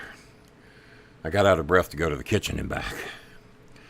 I'm all right now, but last week I was in rough shape. Cherry flavored. I'm sitting there reading the code. So he's cornered me, wanting his $750. I think it's a rib. I don't need the damn AirPods because no one's on the show. Wish I'd have took those out an hour and 21 minutes ago. So, hey Eric, how you doing? I'm happy that was a quick Hulk up. So that was the characters. So yeah. Oh God. And I'll check donations here in a minute. Thank you, David. That was very sweet of you to do that. After I gave you all kinds of shit, and you still haven't got a membership. But thank you very much. You donated, I guess, $70, or you said you did $30 for dog food. So he's donated $65 tonight. So he's kind of made up for his 6-month absence, and I really appreciate that. And thank you for helping out with the doggy's food, because he's going to need some. 3 dogs as opposed to 2, the food goes a little faster. And I just emptied my bag of dog food today to fill up the container, so we got 35 pounds of food left. But with those horses I have here, that goes pretty quick. So thank you, David. I appreciate it. So he wants his $750. You're all going, this is the longest goddamn story and answer to a question I've ever heard. Well, that's what happens when no one helps me. Bob's going, we couldn't have stopped him anyway. So I explained to him, I said, no. I said, we didn't make $750. You didn't make $750. I said, we do personal appearances here for free. It's part of what we do for our sponsors. And they're hosting our next show that you're going to be on. And we went out there to promote the show. I said, it ain't my fault. No one gave a shit. So he's going, no, motherfucker. He says, I heard you pocketed $750 fucking dollars, and I want my goddamn money. And I looked at him. I said, well, if you're serious, and it appears that you are, good luck on getting your fucking $750. I said, Bob, I will be the first to admit, you can whip my ass all day long. There's a shitload of guys in that locker room that can't whip my ass. I'm going to assume you're one of them that can. I said, but you still ain't going to get no fucking $750. Because I ain't got no fucking $750. I didn't get paid a goddamn nickel, nor did you. We don't. Ask anybody else that's been down here what they got paid to do a personal appearance. I said, go ask Big Show next time you see him. Because he thought he was going to get $10,000 to do a personal appearance at the car dealership. And he says, yeah, I'll do it with you, Bolin. My price is $10,000. I said, well, no, your price here is free. Same price as the rest of us. And he says, well, I ain't going to do your fucking appearance. I said, well, is that your final answer? And he said, yeah, it's my fucking final answer. I get $10,000 in appearance. I said, well, here you don't. He says, well, fuck you. That's what he said. Fuck you. I ain't doing it. That's what Big Show said to me. I said, all right. So I called Cornette. I said, Cornette, I called Big Show like you told me to do. And Big Show says he ain't doing the appearance. He says, oh, he ain't? I said, no. He said, why not? He said, I say he wants $10,000. Oh, does he? Big Show wants $10,000? So that's what he wants. And he said, did you tell him that we do them for free? I said, I did. He said, what did he say? He said, fuck you, Bolin. I ain't doing your appearance. He said what? I said, he said, fuck you, Bolin. I ain't doing your appearance. He says, Kenny, your office. I said, well, I don't often get referred to as that much. I said, but okay, I'm office. You don't talk to office that way. He said, your office. He said, if he'd have done that to anybody in the WWE, he'd be fired on the spot. If he'd have fucking spoke to somebody like that. No, down here, your office. Me, you, Danny, Rip. We're fucking office. And you don't talk to, because I sold all the sponsorships for the show. I was bringing a lot of money in, and Vito, if is still around, can tell you, all those banners that were hanging on the shows that you saw, I brought every motherfucking one of them in. I got us hooked up with WHES radio. I got all the car dealerships. I got all the restaurants. And none of those banners were hanging for anything less than a minimum of $1,250 a month. I had sponsors put their name when Stone Cold Steve Austin got here. WHAS paid us $20,000 to where when Steve Austin sat at the Louisville Gardens to sign autographs with a lucky fan, WHAS's banner got to be hung behind Steve Austin. So Bootleg Barbecue paid $5,000 to have their banner hanging behind Kane. Someone else paid $5,000 to have their banner hanging behind the big show. But Steve got the biggest fee ever, and that was paid by WHAS Radio, $20,000. Well, here's where I fucking got paid. Every sponsorship I sold, Danny offered me 20%. I said, Danny, that's very sweet of you. I said, but let's say I get a $1,000 sponsorship, because we hadn't discussed prices yet. We ended up doing $1,250, so Danny could make up some of my commission. And I said, let's say I sell a $1,000 banner. How many banners you got hanging out there right now? He said, none. I said, you're right, because you don't have anybody that can do it. I said, we now have a television format. We're on TV. We started out, guys, at 1:30 in the morning on a half-hour show. Then we got an hour to where we went on at 11. Then eventually we went to 8 o'clock. Then we realized our ratings were better at 11 when we were going head-to-head with the news. So we had no banners hanging on the wall. I said, Danny, what would you rather have? I said, no, my fee's 30%. I said, when I left Royal Prestige, I was making 34%. I'm giving you a 4% discount. My fee's 30%, so let's do the math real quick. A lot of people think you didn't talk to Danny Davis that way. When it come to money, I talk to Danny Davis that way. I said, Danny, for every banner I hang, no, you're not going to get $1,000, but you're going to get $700. And you know what that is? That's $700 more than you're getting now. There's room out there for 4 banners. So would you like to have? And I said, I'm gonna sell somebody all 4 of them. Might take me 30 days, 60 days, or 90 days, but I'm gonna sell them. Would you rather have $2,800 at 4 times 7, or would you rather have nothing? Because that's what you got now. And yeah, I'm gonna make some good money too, but you're not known for paying the boys real good. So I will generate my own pay here. And when I sell sponsorships, when I sell meet and greets, I get 30% of that too. So, for the Steve Austin, it killed Danny to have to pay me this. For the Stone Cold Steve Austin appearance, which was $20,000, he had to pay me $6,000. He was acting like that money came out of his fucking back pocket. No. I handed Danny Davis $14,000 he'd never got. And I got paid $6,000 for that. I got paid 30% of the $5,000 on Kane, so $3,000 for Kane and Big Show. And there's another one I sold for $10,000. I can't remember if it was Jericho or who it was.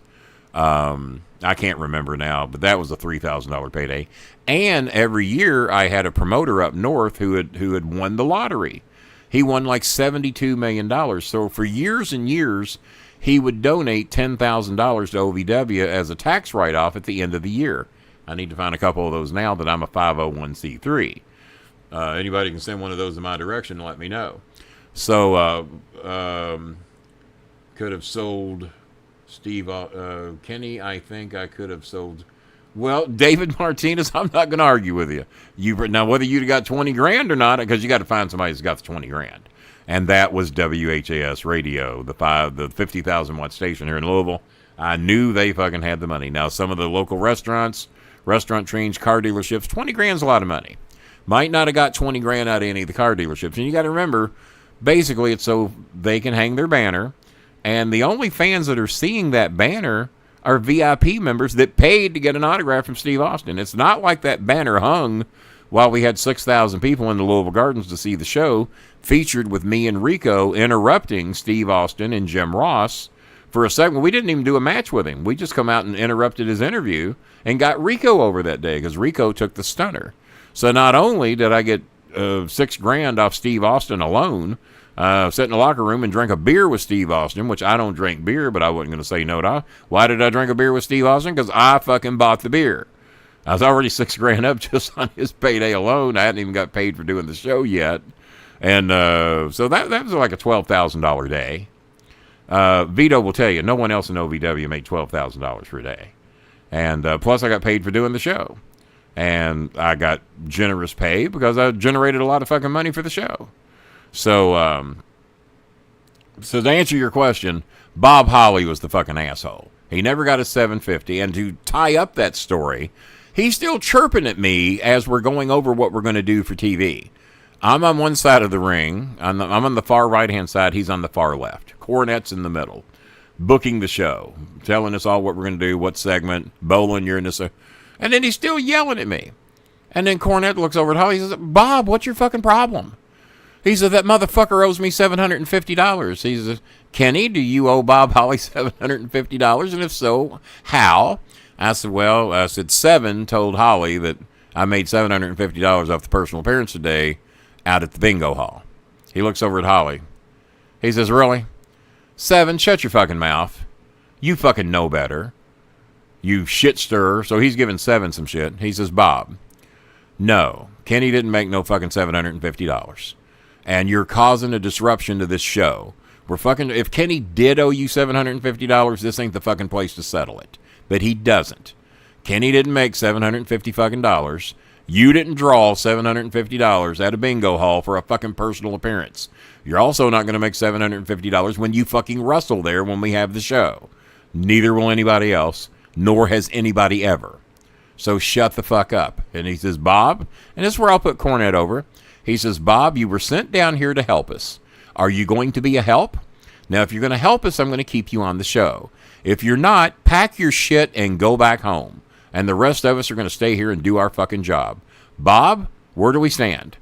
Are you going to help us or are you going to fucking hurt us? Because if you're going to hurt us, pack your shit and go, but Kenny doesn't owe you a goddamn penny.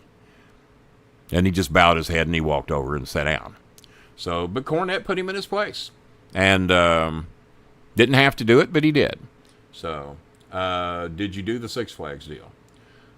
Yes, I did. That's interesting that you bring that up and I didn't get paid for it at first because Tim Ash took credit for it. Tim undercut my deal. I had already had a deal with Jim Kuno and a couple of others, and my deal was substantially higher than the deal that Tim Ash had cut. So, but Tim was working behind the scenes against me, and I didn't know it. And he gave them a better deal than me. So I go there to get, and whatever we're going to get per show, I don't forgot now, but it was a pretty substantial amount of money. And I think they were going to pay us $10,000 a show to come there and do the shows. $10,000 to OVW. I'd have got 30%. I get $3,000 for every Six Flags show. We were doing them once a month during the summer there, but eventually we started doing them every week. It's a lot of fucking money for old fat boy from LaGrange. So then I find out, I go to get paid. And they said, no, Kenny, they're only paying us $5,000 a show. I said my deal was $10,000.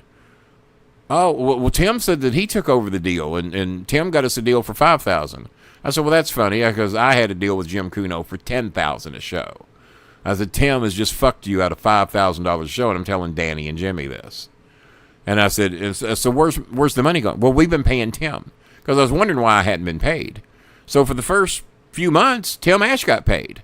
So I had to sit down and tell Danny. I said, no. I said, it's bad enough if you already fucked me out of half my pay. I said, we can't go back and double the goddamn price now. I said, but that motherfucker's getting my money. So I never got my back pay that they'd already paid Tim. So, yeah, that led to a lot of heat with me and him. And I hated that motherfucker ever since. Because he went and undermined my fucking deal. And that's the God's honest truth. He can say what the fuck he wants, and he'll probably call me a liar. Fuck him. He ain't gonna fight me, I'll promise you that. So, that's, so he was a fucking douchebag, Tim Ash. But Bob Holly was a fucking douchebag, too. Still is. I got no fucking use for him. I did not shed any tears over Terry Bollea, over how he treated his daughter. Sad for his family. Sad for those that miss him. I feel bad for them. But, when Bob Holly's been a douchebag to a lot of people. I got no fucking use for him. I know a lot of people in the wrestling business that don't care for him. A lot of people hate him worse than I do because they've had to do it. Bob hurt a lot of people in wrestling too. You can ask Rico about that. You can ask, you can't ask Lance Cade because he's not with us anymore. And Bubba Ray Dudley hurt a lot of people. I'm not happy about that either. That's why I don't do anything involving Bubba Ray Dudley. Some people kiss his ass. Fuck him. He hurt a lot of people because he could get by with it. Got no use for him. I don't like fucking bad people. Ken Anderson's a class act. Ken Anderson ain't been nothing but class. Chat with him probably every week. Looking forward to having him back on the show soon. Politically, we line up pretty good. And he's one of the ones that ain't fucking bashful to talk about it. He'll come on here and tell you what a fucking shitbag Donald Trump is. That he ain't going to vote for no fucking convicted rapist. That he's not going to vote for a fucking douchebag like him. And but I got a lot of friends in wrestling that don't like Trump that are terrified to make it public. I got a lot of fucking friends in the wrestling business that love Trump, but are terrified to come on here and admit it because they're scared of what it'll do to their podcast if they pick one side or the other. So Edge, I've done everything I can do for you, son. But before I even check to see, that's the Diet Cherry Coke from the 1980s. I didn't even know they were coming back out. Oh, and by the way, no, Donald Trump did not make a deal with fucking Coca-Cola to start putting cane sugar or cocaine back in their soft drinks. He went on fucking national television and told everybody he struck a deal with Coke to where they're not going to use fructose syrup anymore. They're going back to cane sugar. No, they're fucking not. No, he never made no such fucking deal. I got sent a notice today about some post that dickhead made on Truth Social, anti-Truth Social it should be called. And somehow, as much as Twitter has dropped off the map, Truth Social is like 50 or 60 times behind them. Because it's just a bunch of fucking cultists that go over there. You got to be in a cult to vote for a fucking convicted rapist and a convicted felon. What were Trump's 34 felonies? Falsifying documents that showed where he paid off multiple porn stars, including Stormy Daniels. It's not that he lied about it, tried to hide them. He falsified them so he wouldn't get caught. What the fuck? All right. I never had any interaction with Hornswoggle that I can remember. There's some people that really like him, and there's some people that really don't. I never had any interaction with... Oh, here we go. For the first time since the 1980s, don't know what year they quit making them, Diet Cherry Coke, supposedly with the original formula. Let's see what we got. Got to get a bigger drink now. That beats off-brand cola any day of the week. That's pretty good. Pretty good. For those of you that like Diet Cherry Cola, there you go. They're not a sponsor, but maybe if we... where's the screenshot? There's my screenshot right there. Maybe with that screen. Look at that smile, Coca-Cola, with all four teeth. There you go. If you like Diet Cherry and you like Coca-Cola and you don't mind drinking a diet version, there you go. Pretty sure they have a non-diet version too. Hey, I haven't cried in a while, thanks to Steve. Now, Steve had no idea to know that the dog I'm getting tomorrow is named Crash. And I say I'm getting, and if I don't, that's cool, because that means somebody else is giving him probably an even better home than I can give him. But here he will be loved.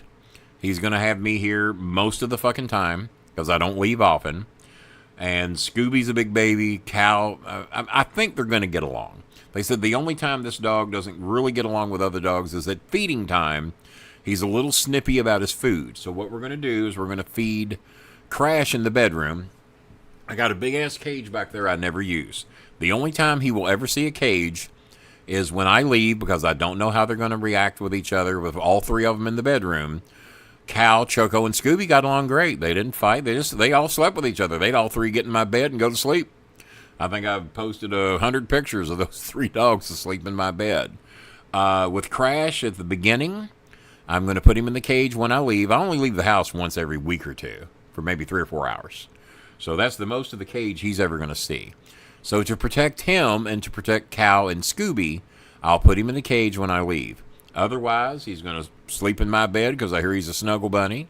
So was Choco. So he might be my new snuggle bunny. Scooby's my snuggle bunny. He cuddles into my stomach every night. He's got to have a pillow laying next to me, and he snuggles into me with his pillow. And he sleeps with Choco's pink pillow. He loves her pillow. So we got that. And I'm really excited. I'm not excited to have to deal with 3 dogs again and go out to the yard and clean up after 3 dogs every day. 2's a little easier. But, hey, if it saves him from going to a shelter, and they say no-kill shelters, but I don't trust that shit for a minute. If you don't get the dog, just use the money best you see fit. Well, if I don't get the dog, David, there's a family out there in the Philippines that's going to need a bag of rice. They're going to need some electric. They're going to need some school fees paid. Honey Rose needs 1,900 pesos, which is $38, to pay her school fees, which the professor just laid upon her 2 days ago. And her family doesn't have the money to pay it. I think we've raised enough. I can get everybody's electric paid. And if we're a little short on her school fees, I can pay that. I get paid Friday. I got my bonus check this week, so I got a few extra dollars from that. So we'll get Honey Rose taken care of on her fees. We're going to get Chinny's electric paid. I'm going to check with the 2 kids that were in here earlier. I think one of them is like 15 or 16 that represents the family because she's the only one that speaks English and types. And she's typing to me. She says, my mother doesn't speak English, and she hasn't been able to do her job for a couple of weeks due to the floods. And my mother doesn't speak English, and she's not very skilled with a phone. So we're going to try to help them. Well, we will help them. There ain't no trying about it. And then there's another young kid that wrote me needing help with electric. Chinny needing help with electric. Eunice is in a blackout. I sent her a link to join me on the show tonight. But with the blackout, their signal's very weak. And but we'll get Eunice on the show real soon. And she'll give us updates on how her mother's doing. Hopefully that's getting better. But no, thank you, David. It means a lot to me that you did that. I don't know if Edge has made... I couldn't answer Edge's question any better, so I hope that was good. Oh, what's her... I see her name here. Nylan Dump is her name. And I made her some pretty AI pictures. She told me she gets... her profile picture... And I think she's 16 or 17. And I think her birthday's coming up October 11th. I was trying to wonder why October 11th was an important date to me. On that date 2 years ago is when I nearly lost my son due to a motorcycle accident. And I got reminded of that date today. And because I knew her birthday was important to me, but I couldn't remember why.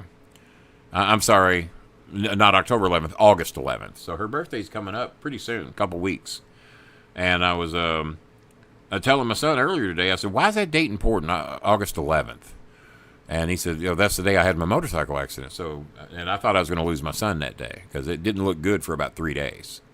And, but yeah, her name is, as a matter of fact, I'm going to forward her AI picture to Bob. And next time we're on the show, but she's the one needing help with electric, and she's representing 6 kids and her mother. There's 7 people in that house. And here's a couple of AI pictures of her. I'll explain to Bob who that is. But her name is Nylan Dump. I think she's about to turn 17. Michael Ryder sent me the Florida... Oh, Michael sent me the clip of the weatherman going off on the government. Michael, I'll be checking that out after the show. Hey, Steve, thank you for dropping in, man. I appreciate it. I love you. I love you too, man. Thank you for adding a lot to the show tonight. I appreciate it, and thank you for backing up some of my lies. I don't think you got to work with Holly, though, did you?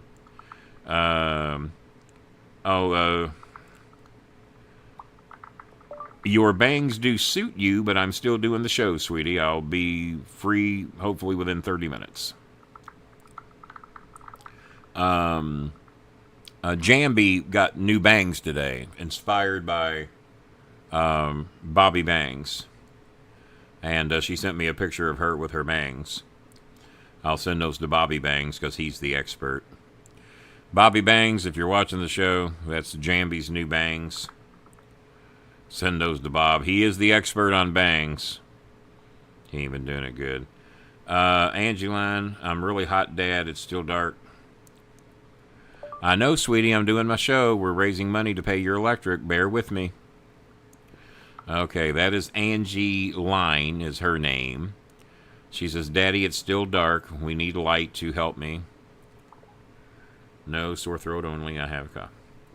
Well, sounds like you're getting a little better. I'm glad to hear that. I'm still doing my show. I'm just checking messages for families that need help. Period. Glad you're doing better. All right, that was Jasmine. She's been having a fever and not doing good lately, but she says she's doing a little better now. Can we include Mr. Man into, I mean, his wife? Oh, God. I posted a picture that I'm going to show on the, if not the Tuesday show, the Thursday show because Bob is the one that's real good at doing the picture. So if I don't show this picture, well, it's in my stories. It's about me giving Donald Trump some bad news, and then what happened with the result of that bad news. Okay, I offered Sydney to come on the show tonight. Sydney's the one that I owe a autographed Midnight Express picture to, but he had to go to dinner. So he opted to go to dinner instead of being on this show. All right, I'm trashing you right now for not coming on the show and having dinner with your family instead. Period. LOL. All right, so yes, Sydney had an invitation to come on the show because he has donated nice to us here a few times. Managing Jimmy, trying to do peace talks with... All right, Eric Darcy just sent me a message. I think Eric told me that he got a new job and that he's going to be trying to help with donations with us again in the near future. I'd love to join you on StreamYard, but this fucking blackout sucks and stopped our Wi-Fi connection today. Yeah, that'll happen. I know, sweetie. I'm telling them what your problem is, and we'll get you on the show real soon. You can update us on your mom. And sorry about those fucking blackouts. Whatever Eunice types on did not bleep out the word fucking. So, what do you do?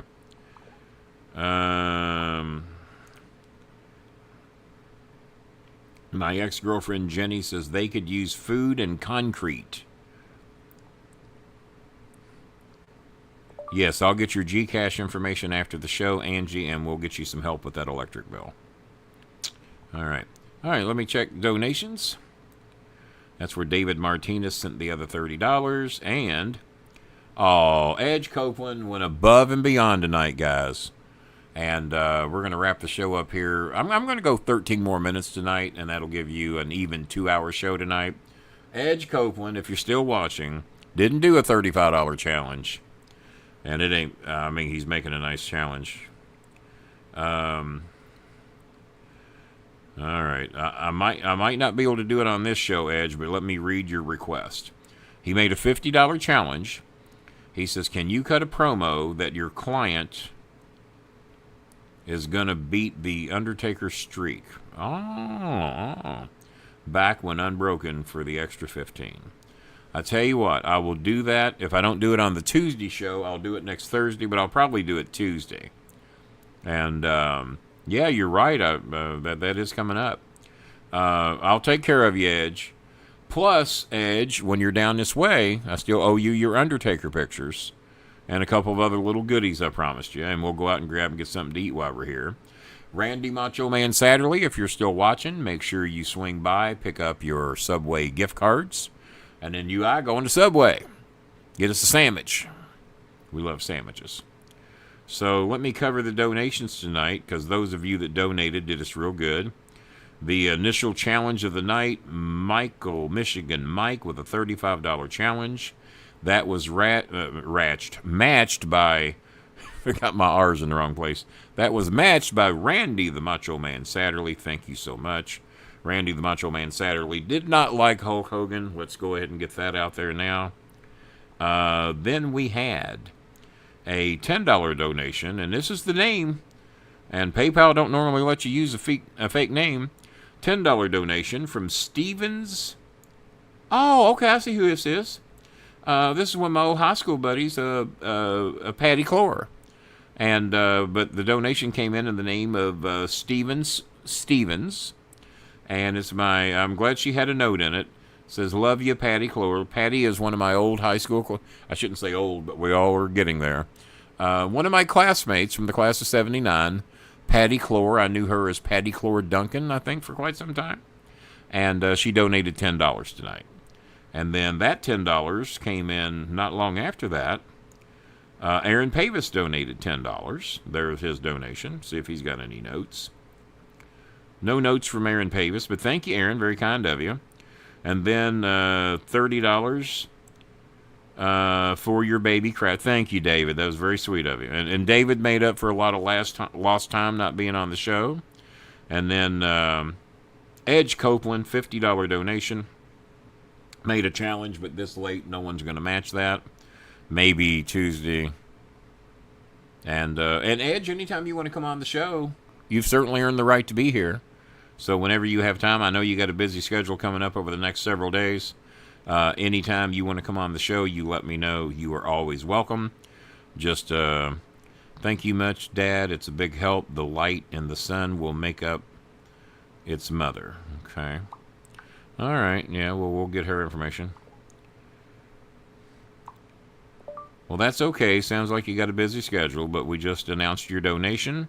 And anytime you want to come on the show with us, you let me know. We got you taken care of.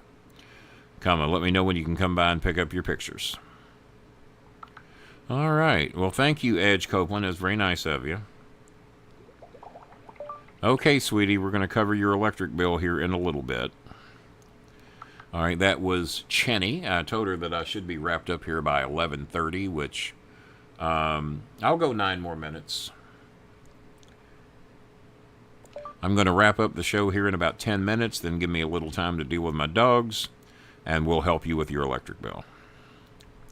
All right, that's for Chenny. Chenny's birthday, by the way, also November 29th.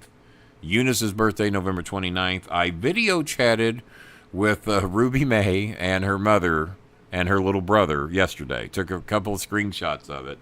Ruby May is about to turn 16 in November. Yesterday, she had been sad. She broke her phone, which I forgot I'm paying for that today, too, because the kid can't do her schoolwork, and she's so smart. She can't do her schoolwork without phone repairs. As a matter of fact, Edge, I'm going to use your extra $15, and then I'm going to add $15 to that and get Ruby May's phone fixed, because Ruby May's phone is going to cost right about $30 to fix. She accidentally stepped on it. It fell out of her bed. And then when she got out of bed, she stepped on it. So I told her, I'm going to fix it under one condition. We fixed the phone screen, and we put a fucking protective case and screen protector on it, which I keep telling them all to do, and they never do because it's a little bit more money. Well, we're doing it this time. Unless there's one last person out there over these last 18 minutes that would like to sponsor the other $15 to fix her phone, that would be great, too. Because we got a lot of money going out for electric bills and rice. We really do. So if there's anybody else out there got an extra $15, wants to help little Ruby May, I don't know if I got. Let me see if I can show pictures of all the people we helped, being as we got about 8 or 10 minutes here to kill. Let me see media highlights. Looks like Bob has come up with some real nice backgrounds for us to use in the future. Let me see this one. Oh no, that's not new. We've had that. Ooh, I like that. We're gonna break that out in October. What we got here? Well, that's very tropical. We'll leave that up for now. That's good and Filipino-like. I like that. Shout out to Bob for going halves with me on StreamYard this month. I needed that. It was StreamYard ain't cheap, guys. StreamYard ain't cheap. And Bob went halves with me, and I appreciate that. That's nice. I like that. That's nice. That's nice. Hopefully we can hold off on that one for a while. It might be our Christmas show. What else we got? Okay, so we got the blue one. PayPal loves that. Got the red background. Kind of the grayish background. All right. Very bluey. Dark blue. What do we got here? Oh, well, we have a 4th of July background there, don't we, guys? We got that. I can't wait to do that. The first day of fall is September the 21st. You can look for that right around our September 21st show. What we got here? That's Filipino Island. That's not Epstein Island, folks. That's Filipino Island. By the way, Bill Clinton was on Epstein Island 28 times on one plane ride. Don't talk about me. And I like that background. That's kind of Wyoming-ish, a little Colorado-ish. I like that. And what do we got here? Well, we got that one in here twice, so we're going to do something about that. Oh, that's non-logo. Yeah, that doesn't have our sponsors on it. That one does. That one don't, does it? All right, well, we have a non-sponsor page is what we got. We got a non-sponsor page. All right. So, a little preview of fall. We all could use that. We all could use a preview of fall. Real quickly, just a little bit of Eunice so you can see who I'm talking about, whose mom had the stroke. Hi Daddy Kenny, hi Sir Bob, and hello to you all. For today's video, I'm going to sing you some song, and it's called Last Christmas. It's just a very short cover of me. So I hope you like it. Honestly, I have a sore throat today, and my throat is kinda hurt, but it's okay. I can sing for you all. Besides, my guitar is already here. Ah! That kid is a nut. so, so at least you got to see her for just a little bit. And what else was I looking for? Oh, well, we got our autograph pictures here. We'll show those another time. We'll show those on the Tuesday show. All the autographs that we have up for auction. The Chicago Bears garbage can will be up for auction soon. We're going to do that. The Atlanta Braves. Shout out to Bob Hazelwood, who could not be here tonight. We're going to be putting that picture up for auction again soon. It's rolled up in the trunk of my car. Need to do that. John Cena telling you all to donate. Hey, Jim Cornette. What's up, Jim? The cover of my book. By the way, July. I missed it. I meant to do an anniversary show about my book. July the 15th was the 10-year, and I can't believe I forgot to do this. So we'll do it one day next week. July the 15th was the 10-year anniversary of my book being released, and believe it or not, it still sells. I still get some commissions on it. Nothing huge, somewhere between $30 and $60 a month. I think there was for some reason I made over $100 on it a couple 3 months ago. But yeah, July the 15th was the 10-year anniversary. So we missed it by 11 days, but we'll who's counting, right? And the first ever promotional picture of me, Rico, and Cena. I chatted with Rico today. Rico, okay, here we go. This is Mylene. We helped her just a couple days ago. Her kids. She also now has a 18-year-old daughter who's about to turn 19, sneaking up real soon, named Micah. And Micah had asked me for some help. One kid wrote me and says, Kenny, I need your support. And she's 17 years old. I said, well, what type of support do you need? I said, honey, we're stretched out money-wise. We don't really have much money right now. I said, but what are you needing? Let me see what we can do. Well, I don't need your money. Well, that's a first ever for a Filipino to write me and not need my money. What do you need? I need a laptop.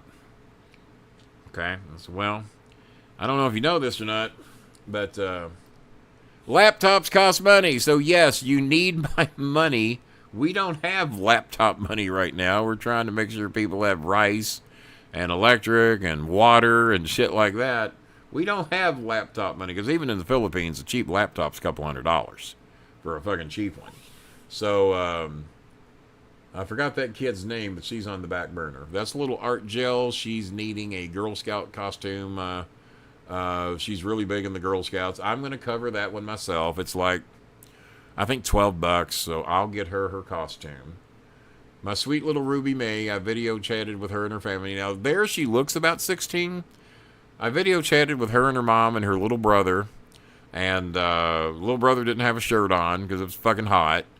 Ruby May had on a pair of sleeping, jogging, velvety pants and some little top. Little velvety top with long sleeves. I said, honey, it's got to be hot there. What are you doing wearing that? I didn't bring no shorts, Daddy. I said, are you low on shorts? Do you need shorts? I said, I could use shorts, Daddy. How many pair do you need? 6 pair, Daddy. I said, well, that's one for every day of the week but Sunday. And I think she can get 6 pairs of shorts for $10. So I'm going to make sure we get her some shorts. That's little Ruby May. Now, that's Ruby May when she was 13. She will be 16 November 29th. And that's right around the first time we met little Ruby. And we bought her that table and chairs so she didn't have to sit on a rock no more to wash dishes. And that table also goes into the house. And we bought them extra chairs. So they got 4 chairs in that table. My sweet little Choco, you saw me crying about her tonight. And Sonny Boy. When anybody says anything stupid on here, then what? Those are the expressions from Choco and Sonny Boy. That is Jelly Bean. Jelly Bean is currently doing college enhancement work, looking to do some caretaker work. That is, oh shit, that's our sweet little Eunice, wearing a jacket that I bought her a year or so ago. I got a lot of the girls those jackets for about $7. And Honey Rose has got one. Chenny's got one. Eunice has got one. Jasmine's got one. And so, yeah, there's several of the girls. I don't think Ruby May ever got one. Never got to get Ruby May a jacket. Jelly Bean's got one. Jelly Bean's got a burgundy one. And I don't think I have any pictures of anybody wearing their jackets but Eunice, though. I think that's about everybody we got a photo of right now, but we're going to try to add some soon. But I think that's about everybody for now. Oh, me and Austin Idol, 1977, backstage at Rupp Arena. That was right about the time that they had me teach Hogan how to do a promo. And I mentioned Mike Heilman earlier, who's now a Trump supporter. That is me as Mr. X. Jimmy Cornette took the picture. That's 117 West Main. And Adrian Reynolds, who Bill Clinton held his picture over his head because the Louisville Police Department beat him to death and killed him in a Louisville jail cell back in the mid-90s. And people always told me that Adrian Reynolds would be the most famous person from LaGrange. It will not be you. And I said, well, my son and Owen Hart from backstage at the Louisville Gardens. Me, my son, that same night apparently, me, my son, Lex Luger, and Kevin Nash. And then Jim Cornette committing sexual assault against me in Barberville, Kentucky. And yes, I've told people that I can one-arm body slam people. That is Hatfield. Hatfield's his last name. His brother's name was Matt. I'm forgetting his name. But that's me wearing Jerry Lawler's tights in 1978, maybe. One-arm body slamming Jimmy Hatfield, I think's his name. One-arm body slam. You'll never see it again. You'll never see it again. The BS Incorporated corporate logo. I forgot that was even in here. The boss card. Anytime I mail out anything to you guys, everybody now will be getting a boss card. Thanking you for your support. A physical credit card-like card that Bob had made up for us. And those will be coming out soon. What do we got here? Is that just the... Oh, all right. Maybe that's just the written version. I don't know. Alrighty. And, and a shout out to our sponsors. Throw Blaze up there for a second. If you haven't had any Blaze Pizza, they're really pushing the $35 deal. $35 will get you 3 pizzas and 2 sides. I recommend, this is the way, if you really want to feed a shitload of people, get the 3 pizzas and the cheese sticks. They'll make them any way you want them. The cheese sticks, aren't those cheap-ass cheese sticks you get from some places. These fuckers are good. They are as good as the pizza. So, if you go to Blaze, you want to get the 5 for $35. If there's going to be 3 or 4 of you going, get the 5 for $35. That's a deal they're still doing. It's been very popular, and it is a lot of food, guys. Me, Tim Kaline, my son, and one other friend went, and I brought home a lot of food, and I must have had 4 meals I brought home with me. I brought home more than that from Arby's tonight. But shout out to Blaze. Shout out to Arby's, who you see, Eunice's message is covering up Arby's and Five Guys. Five Guys we're going to go see one day, probably towards the end of next week. So shout out to Arby's. Back to our good friends at PayPal. And, I think that is about it. Let me get back to comments. Did anybody else speak? That's a great photo for the Midnight Express, too. Got mine on. Well, there you go, Donald. There you go. Throw that up there. There you go. Well, guys, we went 2 hours and 4 minutes tonight. Let me see if any last minute, because we were asking to see if anybody else wanted to do. Nope, no one did. We was going to see if anybody else wanted to sponsor that last $15 to fix Ruby May's phone. Yeah, I guess it's on me. That's all right. That's all right. Taking our kid for her last vacation as an only child. Alrighty, boss. That sounds great. Keep me up to date. Edge is getting ready to take a vacation, so he won't be seeing any of next week's shows. Chenny said, take your time. Well, I don't have much choice. Honey, I would like to take Choco to the vet. Honey, I've done all I can do for you with that dog. You got the shots. You got the medication. I would say call them. You've already paid good money. And as bad as I hate to say it, it might be beyond more than we can do, honey. I've already spent good money trying to help you with that dog. And I've already sent you vet money and got the shots and everything. But, sweetie, I just can't do anything more. Not now. But call the vet and see what they recommend. If it's something cheap, maybe we can do it. Jambi's dog had worms real bad. She did the class act thing of taking a picture of what that dog had done when its poop and the worms. I said, please don't send me that again. Just tell me about it. So the dog apparently still has worm issues. I got it medication and vaccination shots a few days ago out of my pocket, which was about $40. But I wasn't going to let the dog die. Y'all know my weak spot. And she says it looks like it might have to go back to the vet. Well, we paid the vet some good money. The vet needs to fix the dog. Ruby May, so good this morning. Okay, sweetie, I'm going to send the money to fix her phone here in just a little bit. I'm wrapping up my show. That's Ruby May's mother wanting to know if we're still going to fix her phone. Yes, we will. All right. Well, guys, I got a lot to do here. And let me get a last drink of my cherry Coca-Cola, Diet Cherry Coca-Cola. For those of you that like for me to do the shows by myself, you got to load tonight. 2 hours and 7 minutes. Thank everybody for the donations. Greatly appreciated. And until Tuesday night at 9:05 p.m., I'm Kenny the Starmaker Bolin. For the Coal Train, for Bobby Bangs, I did say...